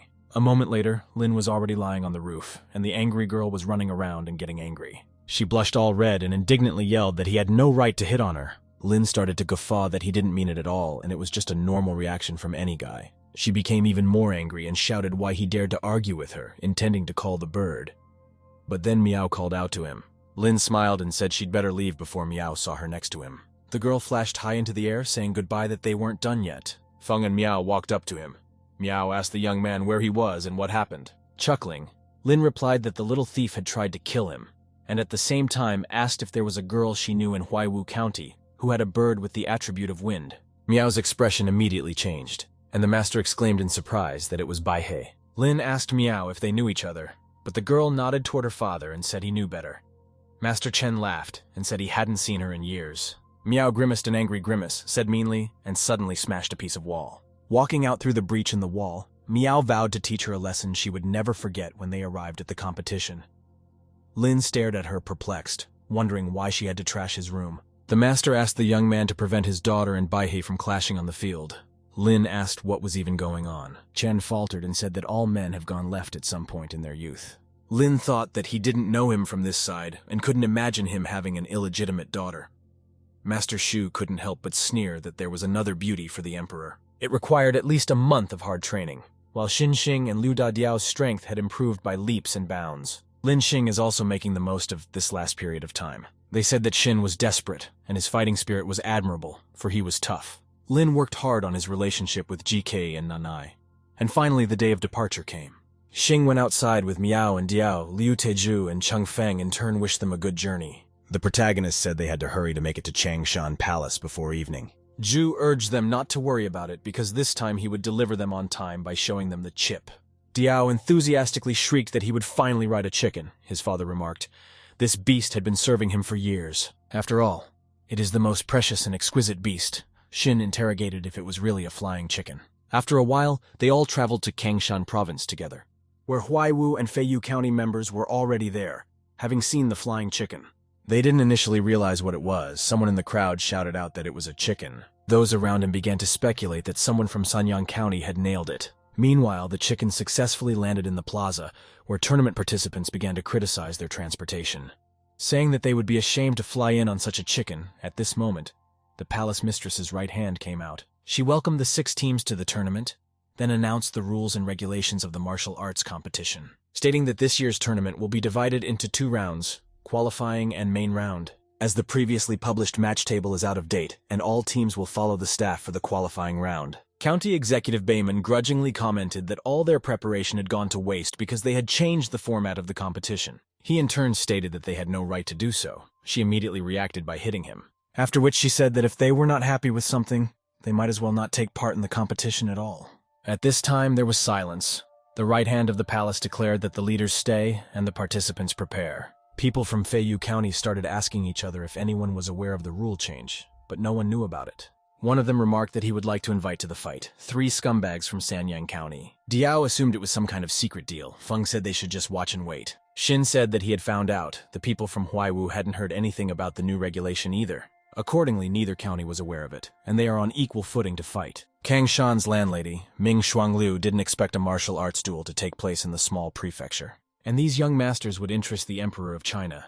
An uninvited guest from the imperial city, swept up in the honor. To take part in this tournament, Min said an extra team would make the competition more exciting, adding that these 18 people, some of the most valuable young talents in Kangshan province. Shuangliu earnestly asked one favor so that they wouldn't make any scene. The 3 newly minted participants from the imperial city smiled back. Meanwhile, participants from all districts were sent to the famous ghost cave. Diao stated that it was certain death. Xin wondered how he knew about this cave. Liu Da replied that it is the most mysterious cave in the province, known as Devil's Fruit, and there are ferocious beasts there. The cave is like a maze, consists of 9 levels. The right hand said they have until tonight to capture the dragon alive, which was in the cave. so was required to go through all 9 levels of the cave.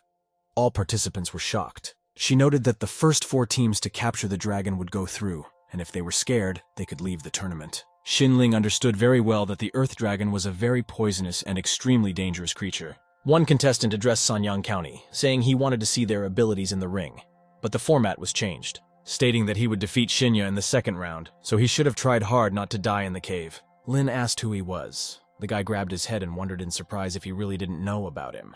Our hero realized that someone had already spotted him, while Diao was completely lost. The insolent participant claimed to be the wolf from Huaiwu County, the one who scares men and charms women, Yang's brother, whose name is Yang Wei. Everyone present was puzzled, and Shin didn't understand what was going on.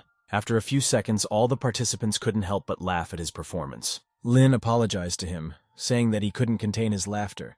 The others also couldn't calm down. Wai wondered what they were all laughing about, because in the ring he would show everyone what he could do. His teammate hurriedly led him away. At this moment, a water spider and an iron turtle, which had 6 stars each, arrived at the entrance of the cave, which Huaivu saddled and hurried into the cave.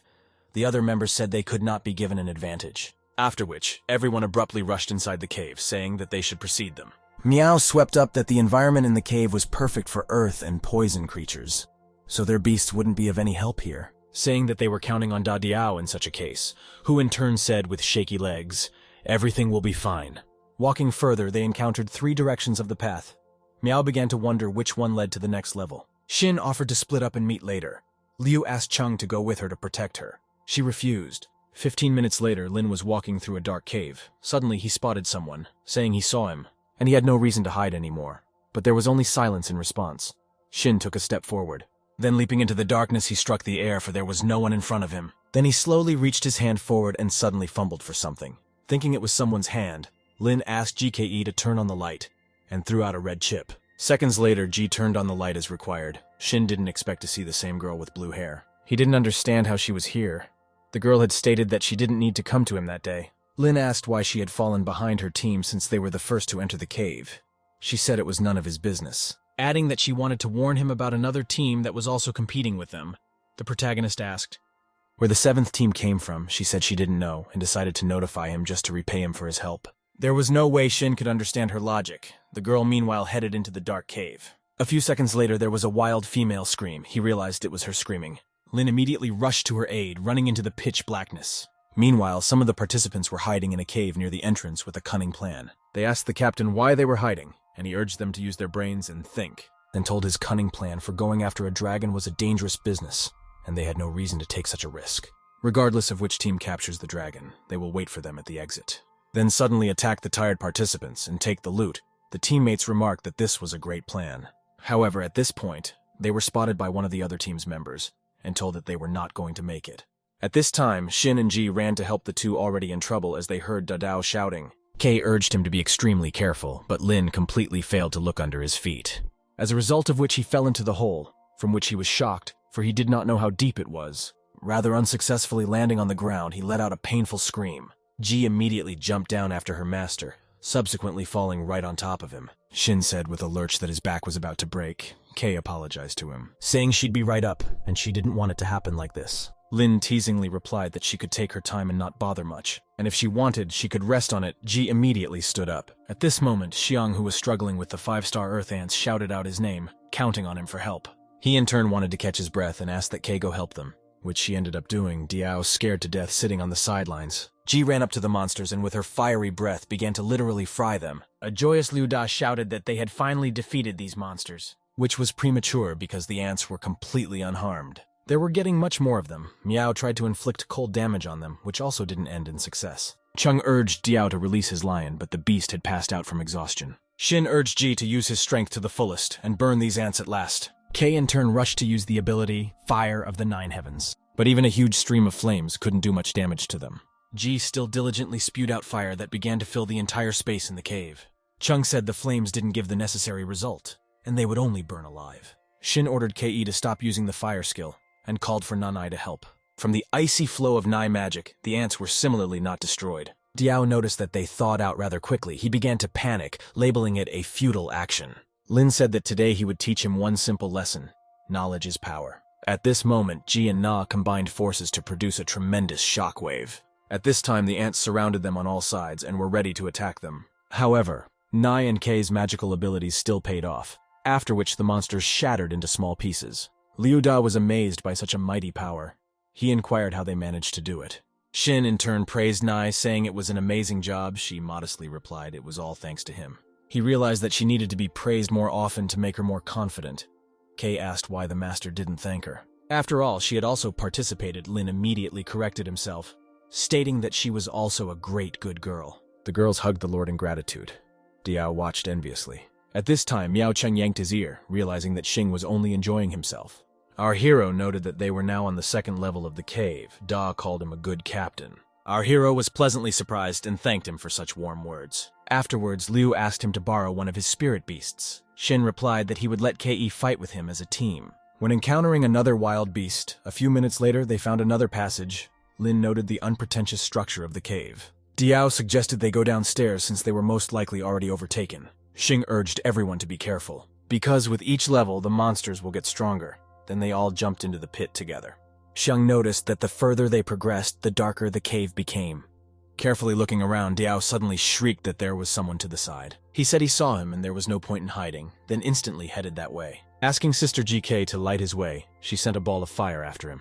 After shouting that he was about to show off his full strength, Liu Da swung. Suddenly, however, he saw before him a pile of bones, among which lay a skull.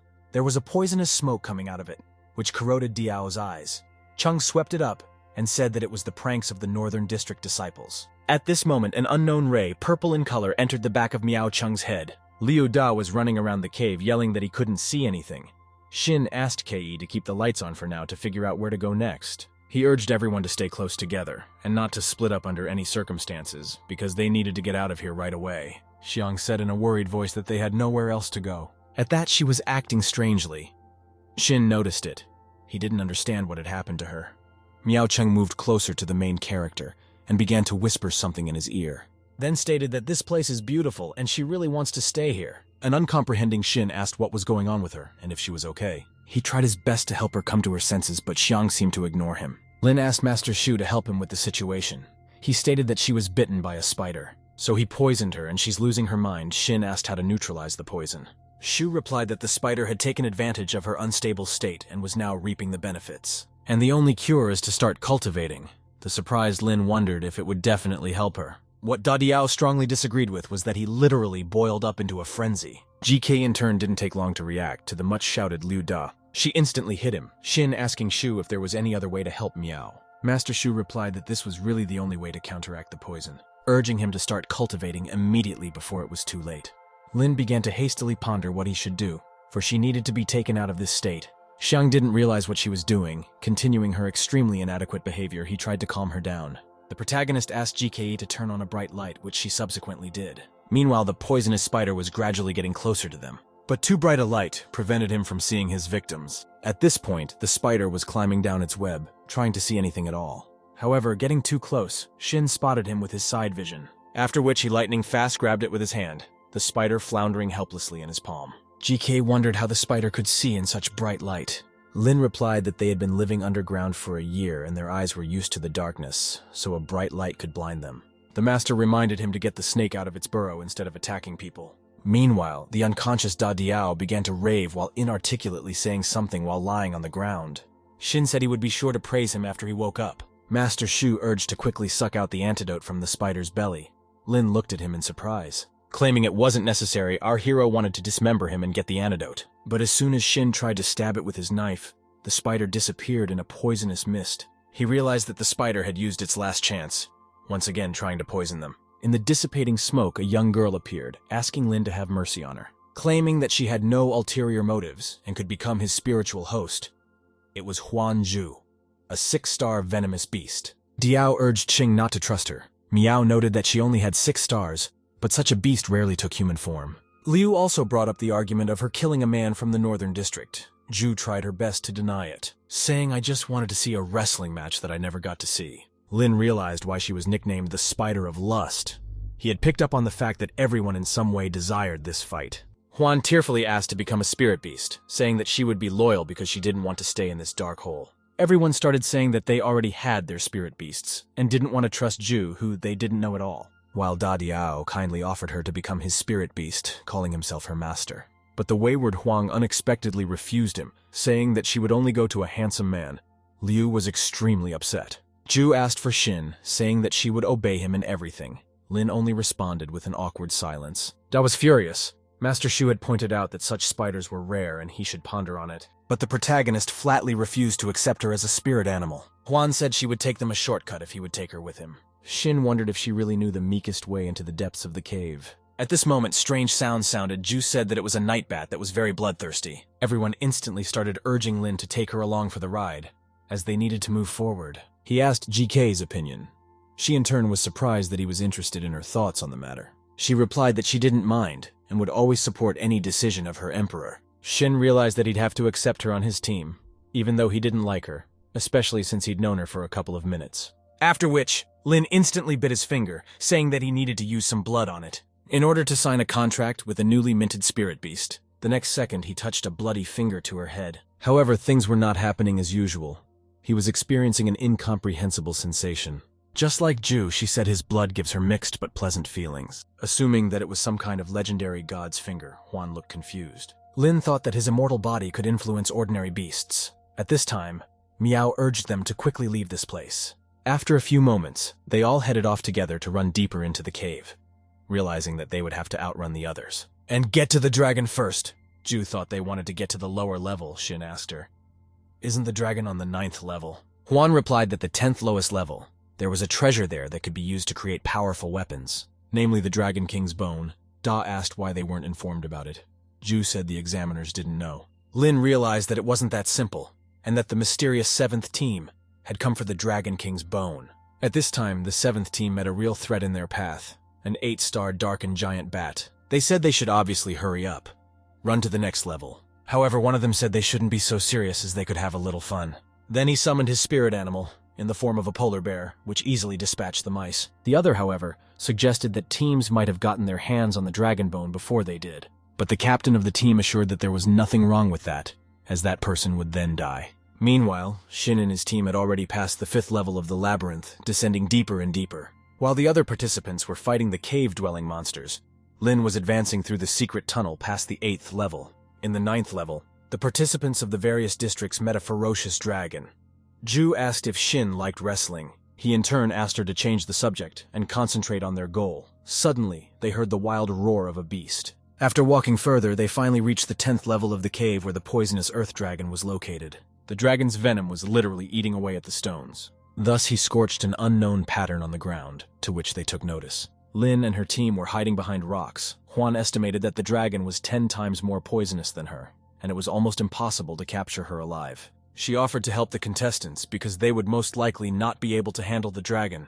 Miao replied that they are their enemies. Da Diao supported Cheng, saying that they on the contrary can seize the moment to be killed. At this moment, the dragon suddenly grabbed Bai He. Xiang watched what was happening.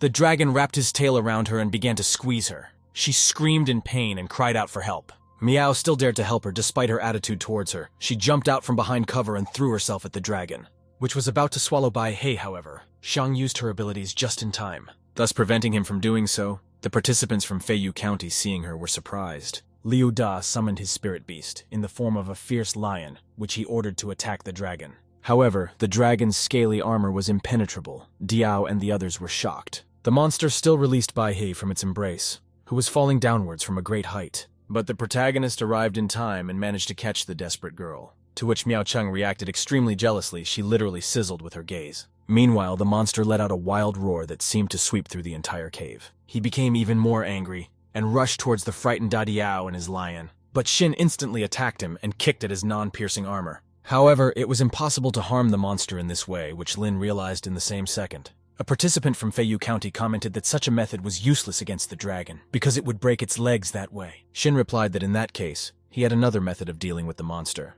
He immediately summoned the spirit beast Nanai and ordered her to attack with her dragon power. Lin knew that her icy essence could manifest in any secretions. At this time, the monster tried to attack them again. Xin prepared to defend himself. Suddenly, the dragon twisted and presented itself as a sort of spinning drill. Lin activated the piercing fist ability. With a high-frequency vibration, his hand glowed. The monster abruptly rushed towards Lin, who in turn dealt a crushing blow to it. Suddenly the dragon fell to the ground and seemed to be defeated. Everyone couldn't believe their eyes. Shin has observed that high-class prey often only need the easiest way to fight. At this moment, Miao Chung swooped down on him with a hug, saying that he was great. The participants of Feiyu County froze in place.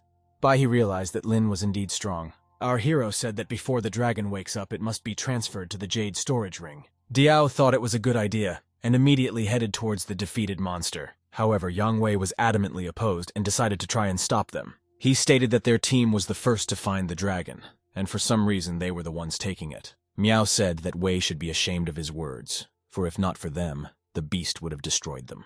But Ian replied that no one asked them for help, and they took the chance to steal it. Diao stated that they would take the dragon and no one could stop them, which provoked Wei, who pointed out that they shouldn't be so arrogant even if they were able to defeat the monster. Then he pulled out a chip and said that now he would show them the true power. A moment later, a huge 10-star spirit beast appeared, in the form of a bear. Miao was puzzled. She didn't understand how he had such a monster. The bear at this point struck the ground, causing cracks to appear. Shin pushed Xiang away from him, urging her to be careful, for he realized that the ground beneath him might collapse. What happened in the aftermath? Lin fell through the resulting hole. Huang jumped after him. Wise co-commanders wondered to him why he hadn't released this beast sooner. Ian replied that trump cards should always be kept up his sleeve, and only used in a last resort, adding that he wanted to engage him in a battle with the dragon, but that's when they intervened. The protagonist in turn noticed that he was flying downhill for a very long time. Suddenly, he noticed a bright light at the bottom of the cave that gave off heat. After flying a few more meters, Shin realized that there was lava in front of him. He realized that this was the end and would not be able to survive. Lin was already saying goodbye to life. But at that moment, he felt something fly into his back, Shin hovering in midair. Huan still managed to catch him with her web, which Lin was genuinely happy about. He exhaled in relief, whereupon Ju swung on the webbing and they landed on a small stone island, which floated on the surface of the lava. Shin began to thank Han. He replied that he was obliged to save his master and to protect him always. Lin wondered if the lowest level was the one she was talking about. Ju replied positively. Pointing to the crevice, she said that there was a great treasure there. However, the path was through lava, and it was nearly impossible to get there. Our hero said they should take the treasure with them, but it was very difficult to get there, but the cobwebs would not stand the heat. Shin asked Master Shu to intervene, who in turn said there was nothing he could do at this temperature. Then Lin came up with the idea to engage Nanai and help her rise to prominence. Shu asked if he was sure of what he had planned, hinting that it was a bad idea. Shin replied that she was the only one who could help them get out of here, and he was doing it purely out of fairness. After which, he asked Master Shu to immediately summon Nai, which he did. Na, who appeared, said she doubted this method of solving the problem. But Lin changed her mind, saying that if they wanted to leave this place, she should cooperate, adding that it was time for cultivation, asking if she was ready for it. Nai replied that she had been waiting for this moment since day one, and was ready to start cultivating. Shin clearly didn't expect her to answer like that. At this time, Huang walked up to him from behind. Then she suddenly bit his neck. Lin didn't realize what was happening. He asked why she did it. The shy Jew said she injected him with some poison. And soon he will lose consciousness and be able to reveal his wildest side, after which Shin will remember nothing. Nai in turn asked him if he was feeling well. The main character was as if he was out of his mind.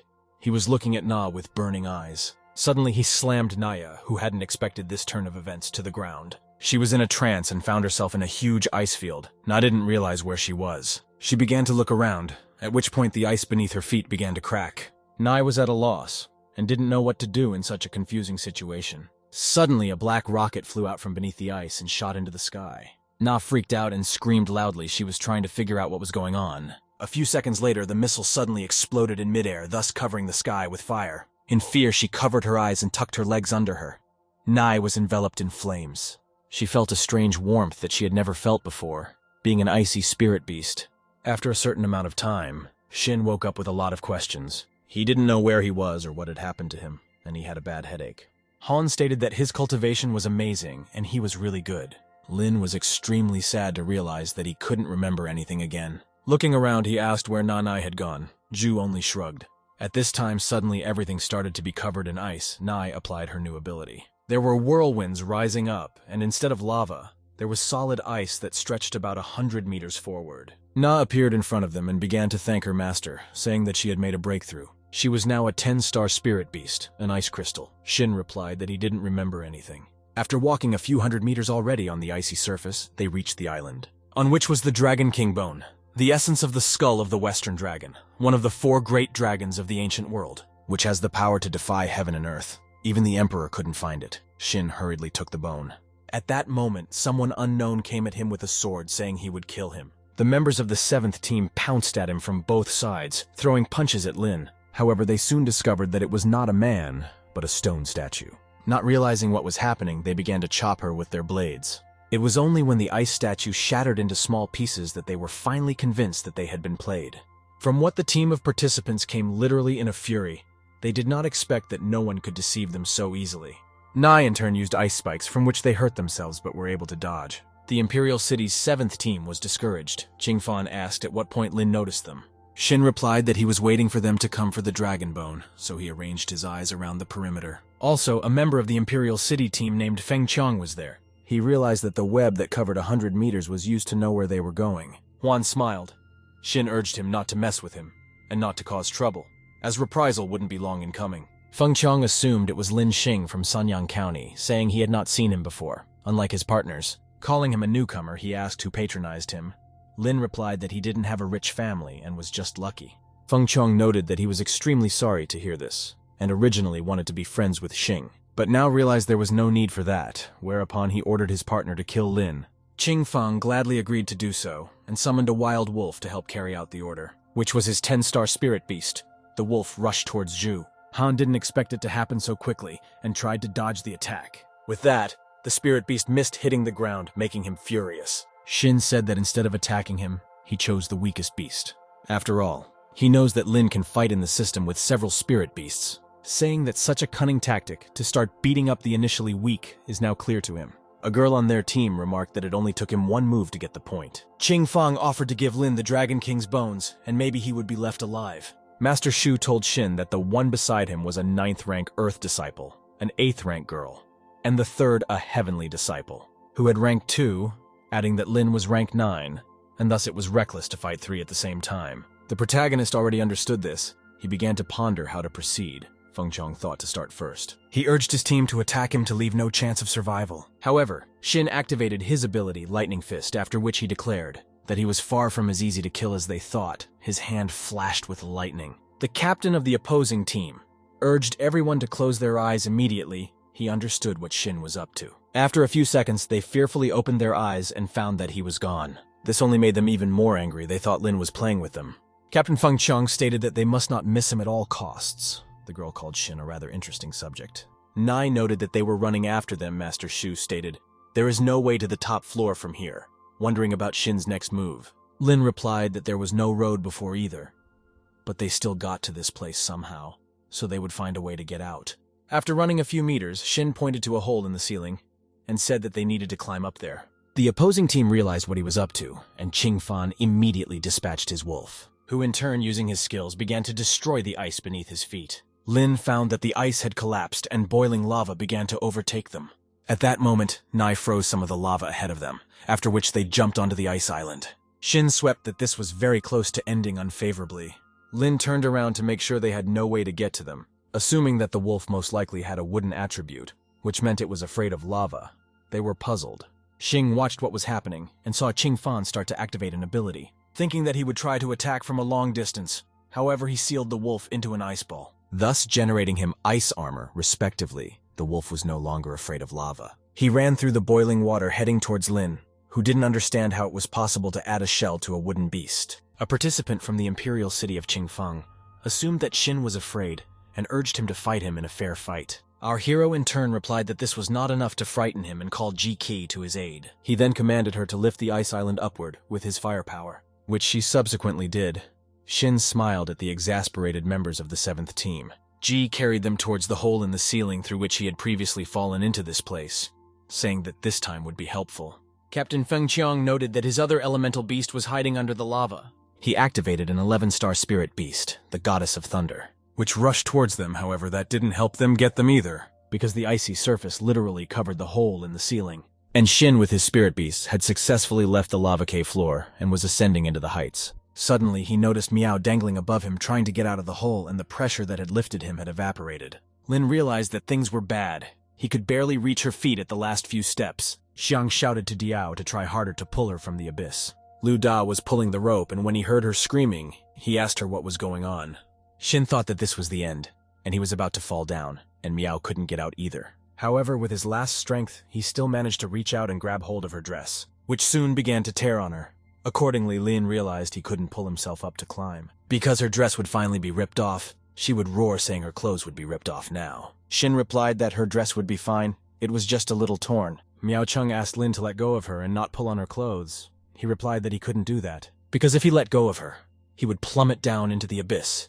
Da Diao and the lion didn't realize what they had going on. At this moment, something was approaching them with tremendous speed. Shin looked down. He found a wolf running along the wall with an embittered Qing Fang sitting on top of it. He urged Lin to retrieve the dragon bone, saying he had nowhere else to run. He released Nai, ordering her to seal the passage with a thick layer of ice, which she ended up doing. Nei assured that no weapon would penetrate such a thickness of ice, which was about 5 meters. Adding that they would need to find a suitable place to sleep, Shin had part of Miao's dress in his hand, to which he turned his attention and looked up, where Chung was floundering just as desperately. Lin apologized to her. At this time, the ice suddenly began to crack. They didn't understand how this was possible. Nai wondered how they had managed to break through such a thick layer of ice. Meanwhile, the wolf had successfully climbed to the surface of the ice platform, which Chung shouted out. Turning around, Shin saw an enraged wolf in front of him pouncing on him. The protagonist managed to grab hold of its sharp fangs and tried to restrain the beast. The wolf literally pinned him against the wall. Lin didn't know how to proceed. Nai in turn rushed to his aid, demanding that her master be released. However, the beast easily tossed her aside with a simple swish of its tail. Seeing this, Miao immediately rushed into battle. Shin tried in vain to dissuade her. But the enemy instantly activated the wooden branches that grabbed Chung and began to bind her legs and arms. Lin realized that he only had 10 stars, but his combat skills exceeded the strength of even an earth dragon. Especially in such a state, he had no way to call for Ji's help. Sent his energy to the unconscious Nai lying there. Calling out to her, he asked to let his energy in. Na in semi-consciousness was still able to activate the cooperative mode. Their magical powers merged together, resulting in an immense amount of power for Shin. After which, he literally felt this energy within him, and hurriedly dispatched the beast. Lin began to push the huge wolf away, thus dragging it across the ice, then squeezed his fangs hard and tried to get a firm grip on them. And in the next second, toppled the beast head first, damaging it considerably. Da Diao cautiously peered into the abyss and shouted in hope that they had survived. At this moment, a joyful Shin jumped to them with Miao in his arms. They were pleasantly surprised. Our hero said that no one has ever been able to get through. As he had previously said, all was well. An exhausted Xiang Cheng declared that he was now obliged to go out and buy her a new dress. Lin smiled and replied that that was exactly what he would do when they got back. Diao noticed that even in this kind of terrain, the amount of qi had increased again. After which they hurriedly left the place. Shin asked Huan if they were sure they wouldn't be caught up. She said that they couldn't go wrong with her. Miao was upset because they had lost the first round because they hadn't caught the dragon. Lin replied that it was his responsibility, and he would apologize to the Lord when they returned. Ju casually asked if that was the only thing their assignment was. They wondered if there were any other dragons here. Huan replied that she could show them where they were, in return for one small request. Miao happily stated that they would be able to find many earth dragons now. Shin asked her not to get ahead of herself. Ju also smiled, saying that she had a sensible master who would let her wrestle later. The protagonist didn't give any sign, but was actually experiencing sheer pleasure. Huan led them to the lair of the earth dragon, saying that any source beast approaching would be eaten. So this is her first time here. Xiang speculated that even an earth dragon might be here. Diao began to shake with fear. Xin urged everyone to be on guard, for if these dragons were here, they were clearly stronger than those they had met before. At this moment, a huge snake-like dragon suddenly swooped down on them. Meanwhile, the mistress of the palace, being in upset feelings, was practicing for her own reassurance. She held huge rocks in her hands and squatted with them, thinking about the fact that no team was out yet. She saw a cheering crew from Falu County running out of the cave, declaring that they were lucky to get out before her patience ran out. Then the Guancheng County team appeared, followed by the Bayman team. The hostess realized that someone had never returned. She started counting down the seconds until the first round was over, but no one showed up. The palace mistress looked toward the entrance of the cave, hoping to see her team. But instead, a team from Huaiwu County came out, carrying a dragon in their arms. Everyone began to actively discuss them, wondering why they didn't use the jade rings for storage, which was what the hostess asked them about. Yang Wei hastily replied that he didn't know where they lost the drive. He thought that was the end of it, and all that was left to do was to step over the line, because they had climbed 9 stories with a 100-pound dragon for a reason. Wei hurriedly stepped behind the line, but he was overtaken in this by the suddenly appearing Shin, who in turn said that the team from Sanyang County had arrived. Yang was shocked. Bai He helped drag the dragon and said that she was very happy to see Lin alive. All the teams looked at him with hatred, realizing that he had overtaken some of them after all. Wei began to be just as unfriendly to him, after which he asked if he had a dragon. The palace mistress said that as far as she knew, there were only 4 dragons in the cave, and if he crossed the line without an earth dragon, the task would not be considered completed. Lin declared he had a dragon. Ian said that it couldn't be since all the creatures were already gathered. At that moment, Shin pulled out the 5th dragon. Everyone was shocked. The rest of the districts were extremely dissatisfied, saying that the dragon was too small. Wei vehemently stated that the dragon cub couldn't be considered a completed task since it didn't even have scales. Shin replied that the rules were set. The dragon must weigh more than 200 kilograms. Ian literally boiled up. He couldn't find anything to reply to Lin, and just silently watched what was happening. The landlady said she was really careless, and she wasn't clear. According to the final interpretation of the Kongshan government, they are cheaters, and therefore do not pass the test. At that moment, an aide came rushing up to her and said she had an urgent order from the governor. She whispered in her ear that the governor was demanding that Team Sanyang be allowed to compete. Even if they have to use the most ridiculous excuse, they should still let them move forward. The hostess was shocked by this decision, but obeyed it and declared that Sanyang and Gunwoo pass on, adding that they could go rest for the moment. Gunwoo's team cheered like children. While Shin suspected something wrong, he didn't understand who needed him to advance in the tournament. Arriving to report to the hostess, the captain of the 7th team said he didn't know how the governor felt about Sanyang County, saying he has a personal grudge against them and would like his team to be allowed into the 2nd trial. The palace mistress replied that she would ensure their passage to the 2nd round, and wondered what Lin had made him so angry about. She was lying on the couch where she was getting a massage. Feng Qiong urged her not to worry about it. She in turn began to realize it looks like Sin has something important, and maybe he even knows the purpose of their trip. Captain Feng Qiong said goodbye to Her Majesty and left at this time in Lin's living room. He was really enjoying taking a hot bath before he could get out of it. Found Huang inside, who greeted her master. Shin asked how she ended up here.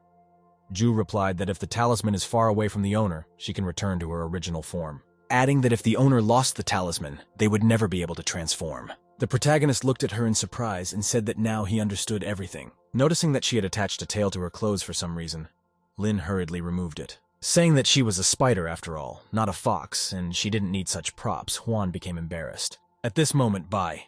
He knocked on his room. She opened the door and saw him in the company of a girl, which in turn literally pissed her off. Shin turned his attention to her. Bai he apologized to him for disturbing him, and hurriedly left his hideout. After a few minutes, Lin still caught up with her and asked what she wanted. The girl apologized to him for Wei's terrible behavior. Shin tried to reassure her, saying that he could feel her good heart, unlike Ian. At this time, Miao Chung knocked on his room. She asked if he was still awake. Lin was surprised. Bai he said that she needed to hide immediately because she must not see them together. Shin replied that there was nowhere to hide in such a small room. She dragged him to the other side of the room. Xiang signaled that she was about to go in to see him, after which she opened the door. He pretended to be asleep and asked what business she had with him. Miao asked why he had left so early. Lin hesitated to answer, and found nothing better to say than that he was very tired today. Xiang walked further into the room. Shin urged her to make herself at home. She turned her attention to the 2 cups of tea. Miao asked why there were 2 cups of tea on the table. He replied that he knew she was coming and had prepared them in advance. Asking her to drink tea, Lin continued to play ridiculously. Chung couldn't understand how he could know she was coming. Xiang said they were informed of a rule change. Now they want 1 person from the team to represent their district, adding that they consulted with the team and came to a general consensus to have Shin represent their district. Lin began to ponder. 5 teams had qualified for the 2nd round. Accordingly, 5 people would participate in the mixed battle. Miao replied that perhaps there would be more information in the morning. Shin urged her to go and have a good rest. Cheng sat down on the bed beside him and with a little embarrassment inquired, "How does he feel about Bai He?" Lin realized that he shouldn't give himself away. After a few seconds, he replied that he thought she was a pretty good person, which made Chung furious. After which she asked another awkward question. Who would he choose, Miao or Bai He? Stammering for an answer, Lin began to smile and said that it was impossible to choose any one person. Cheng wasn't ready for that answer. She asked why he couldn't make up his mind, wondering what was so unique about her since she couldn't compare to Bai He. Shin in turn didn't know how to answer her, and said that she had a beautiful dress. At this moment, Bai He, who was hiding under his blanket, bit his leg. Shin's face changed dramatically. Miao asked what was wrong with him and why he was grimacing. Lin replied that it was nothing, just a sudden cramp grabbed his leg. At this time, someone knocked on his door again. Xiang said that someone was coming. Then she said she wasn't to be seen in his room and climbed under the covers. The front door opened. On the threshold stood the mistress of the palace with her mistress.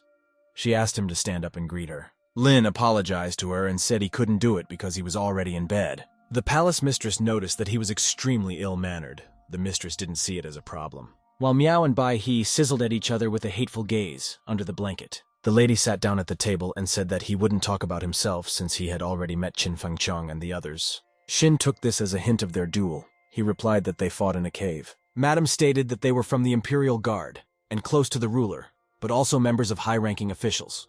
As such, it was best not to mess with them, Miao and Bai. He listened carefully to what she was saying. Lin realized that she was not in alliance with them. He inquired what her offer to him was. Mistress said she could save his team, but she needed to know what they had, Shin realized. She didn't know about the dragon bone. The protagonist stated that they were after him in the cave because he had learned their secret. The mistress was surprised to hear what secret we were talking about.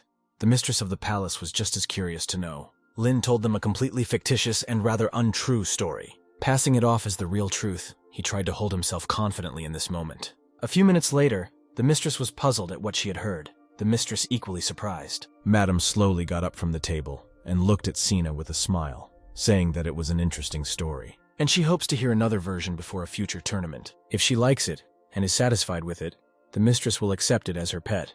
Lin in turn was furious but decided not to give any sign.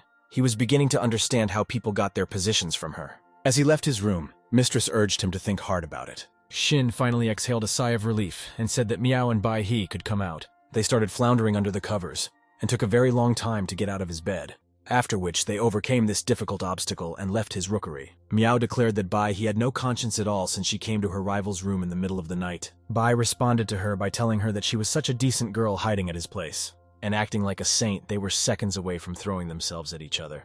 Shin urged them to calm down and calmly discuss this awkward moment. He took a seat on his bed. The exasperated Xiang similarly crouched on the other side of him. Shin was puzzled. Then they started to actively question each other again, Lin realizing that there was no calming them down. Miao asked Shin to throw the cheeky girl out.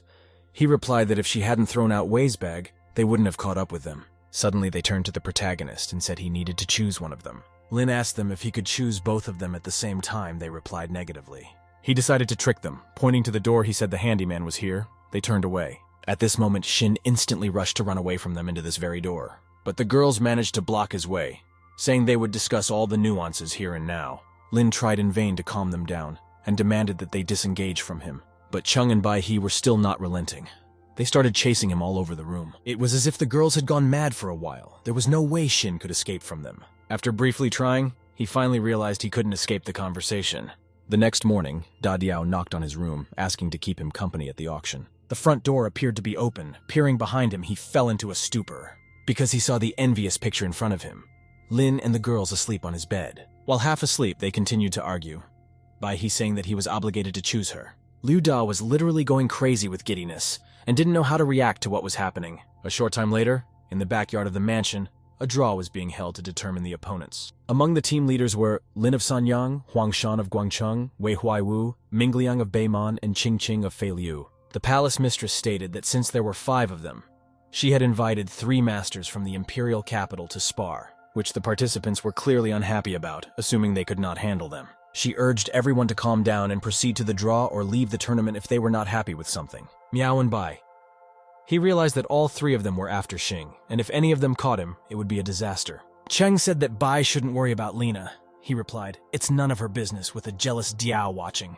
Yang Wei was the first to ask to draw lots. He took a long time to pick the balls. Everyone began to hurry him up. In the box sat a toad who handed him one of the balls. Wei noticed that the box was very deep.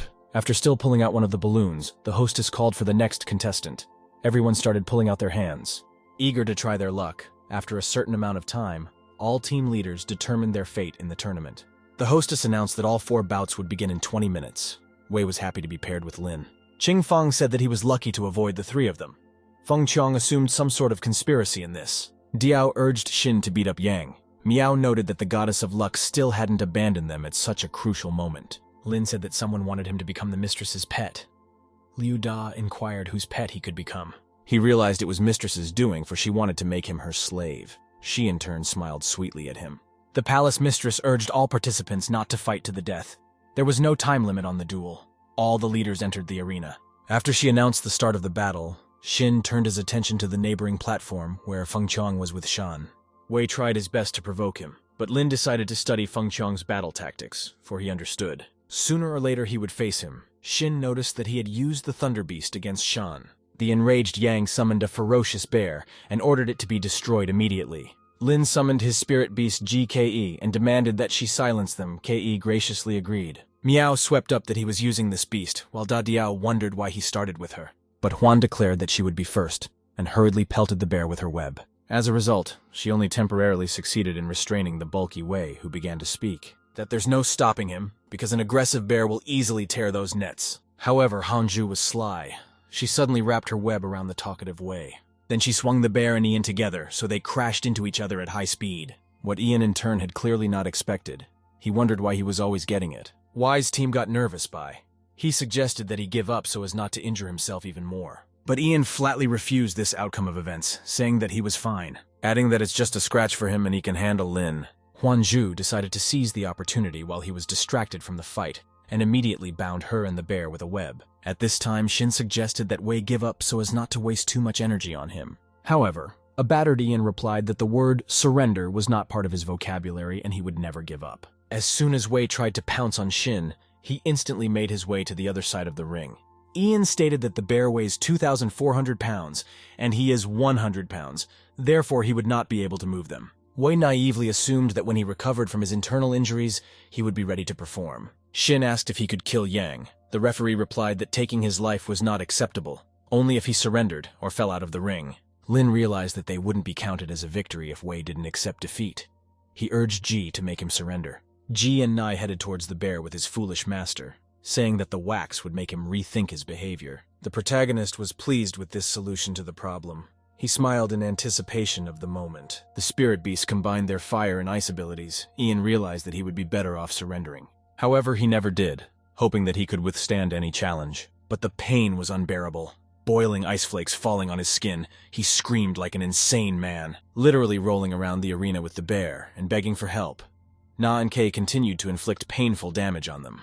Wei ordered his top man to cover him with himself, but he did exactly the opposite. Covering his master from the fiery ice flows, Ian screamed in pain and demanded to be turned over. Shouting abusive words at him, the bear in turn did not tolerate such treatment. He immediately collapsed backwards into the ring, falling on Wei accordingly. His partner was horrified. After that, Ian still deigned to mutter that he was giving up and wasn't going to stand for such abuse. He literally started sobbing. Miao and Dadiao threw their arms around Lin, saying that he was good. Shin realized that this was only the first round, and it wouldn't be this easy from here on out. He turned his attention to a participant beaten by Qing Fan, to whom his co-commanders ran up to him and asked for a doctor. The palace mistress announced that Qing Fang, Lin Xin, Amoti, and Qin Fengchong were going through to the next round. After announcing the first semi-final bout between Qing Fan and Lin Xin, she threw her legs up on the table and enjoyed the action. Chung told Xing that if he felt he was losing, it was better to give up because safety was paramount. The mistress said that the mistress was giving him the opportunity to give up the fight before it was too late. But Lin, confident in his strength, refused. She was surprised and declared that in such a case, he would be extremely painfully punished. At this point, the hostess crushed a huge watermelon with her feet, thus hinting at the outcome of the fight. Qing Fang smilingly said that he didn't want to kill him at the moment, but would just play with him. Lin urged him to take action. Instead of idle chatter, the hostess started eating watermelon and watching what was happening. Fang smiled evilly and hurriedly summoned his ferocious wolf, who in turn found himself behind Shinya, which he clearly didn't expect. Everything happened very quickly. The wolf delivered a crushing blow to Lin Yu's back. Diao asked why he didn't release his beasts. Miao replied that they couldn't do close combat, and if he summons them, he'll be in a dead end. Meanwhile, the rest of the contestants suddenly started cheering for Shin. Chung said in surprise, she did not count on such support from the counties. He replied, Shin is the last hope to defend their honor. Besides, no one wants an unknown team to win the tournament. Lin meanwhile summoned his beasts. The first person he called was Naya. The protagonist tossed a blue-colored chip aside. Na suddenly appeared, appearing before the others in an innocent manner as usual. Everyone was surprised to see her outside the ring and didn't understand why she was here. Fang claimed victory because Lin's beast is outside the arena. Shin said it wasn't in the rules. The hostess, who was full of watermelon, pointed out that the rules do not limit the location of the beast. Diao realized how good a move Lin had made. After all, Na was a distance support class and the wolf was a melee beast. Suddenly, Ching threw himself towards Xing. With the words that it was useless to come up with various tricks, Lin calmly stood opposite. He let loose small ice flows at them, which seemed to be no threat from them.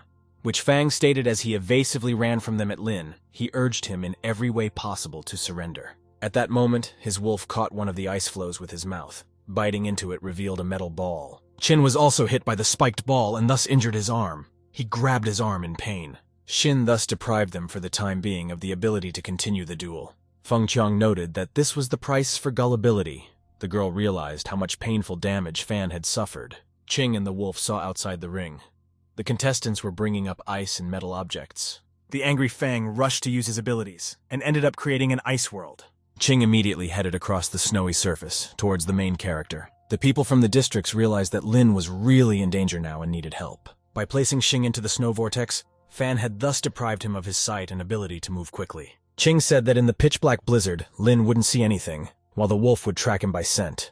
At that moment, a rag flew into Fan's face, disorienting him for a moment. The wolf in turn had tracked down a target in the snow swirl and was already closing in to attack. Qing didn't understand what was happening or why he was in the middle of a freezing hurricane. A few seconds later, the ox successfully attacked the target it found and instantly struck it with its claws. Bloody Fan said it was an extremely dumb dog. The wolf realized he was confused. At this time, Lin attacked them from behind, the people of the counties watching in pleasant surprise. Xin appeared to them as the winner, and thus the finalist for the championship.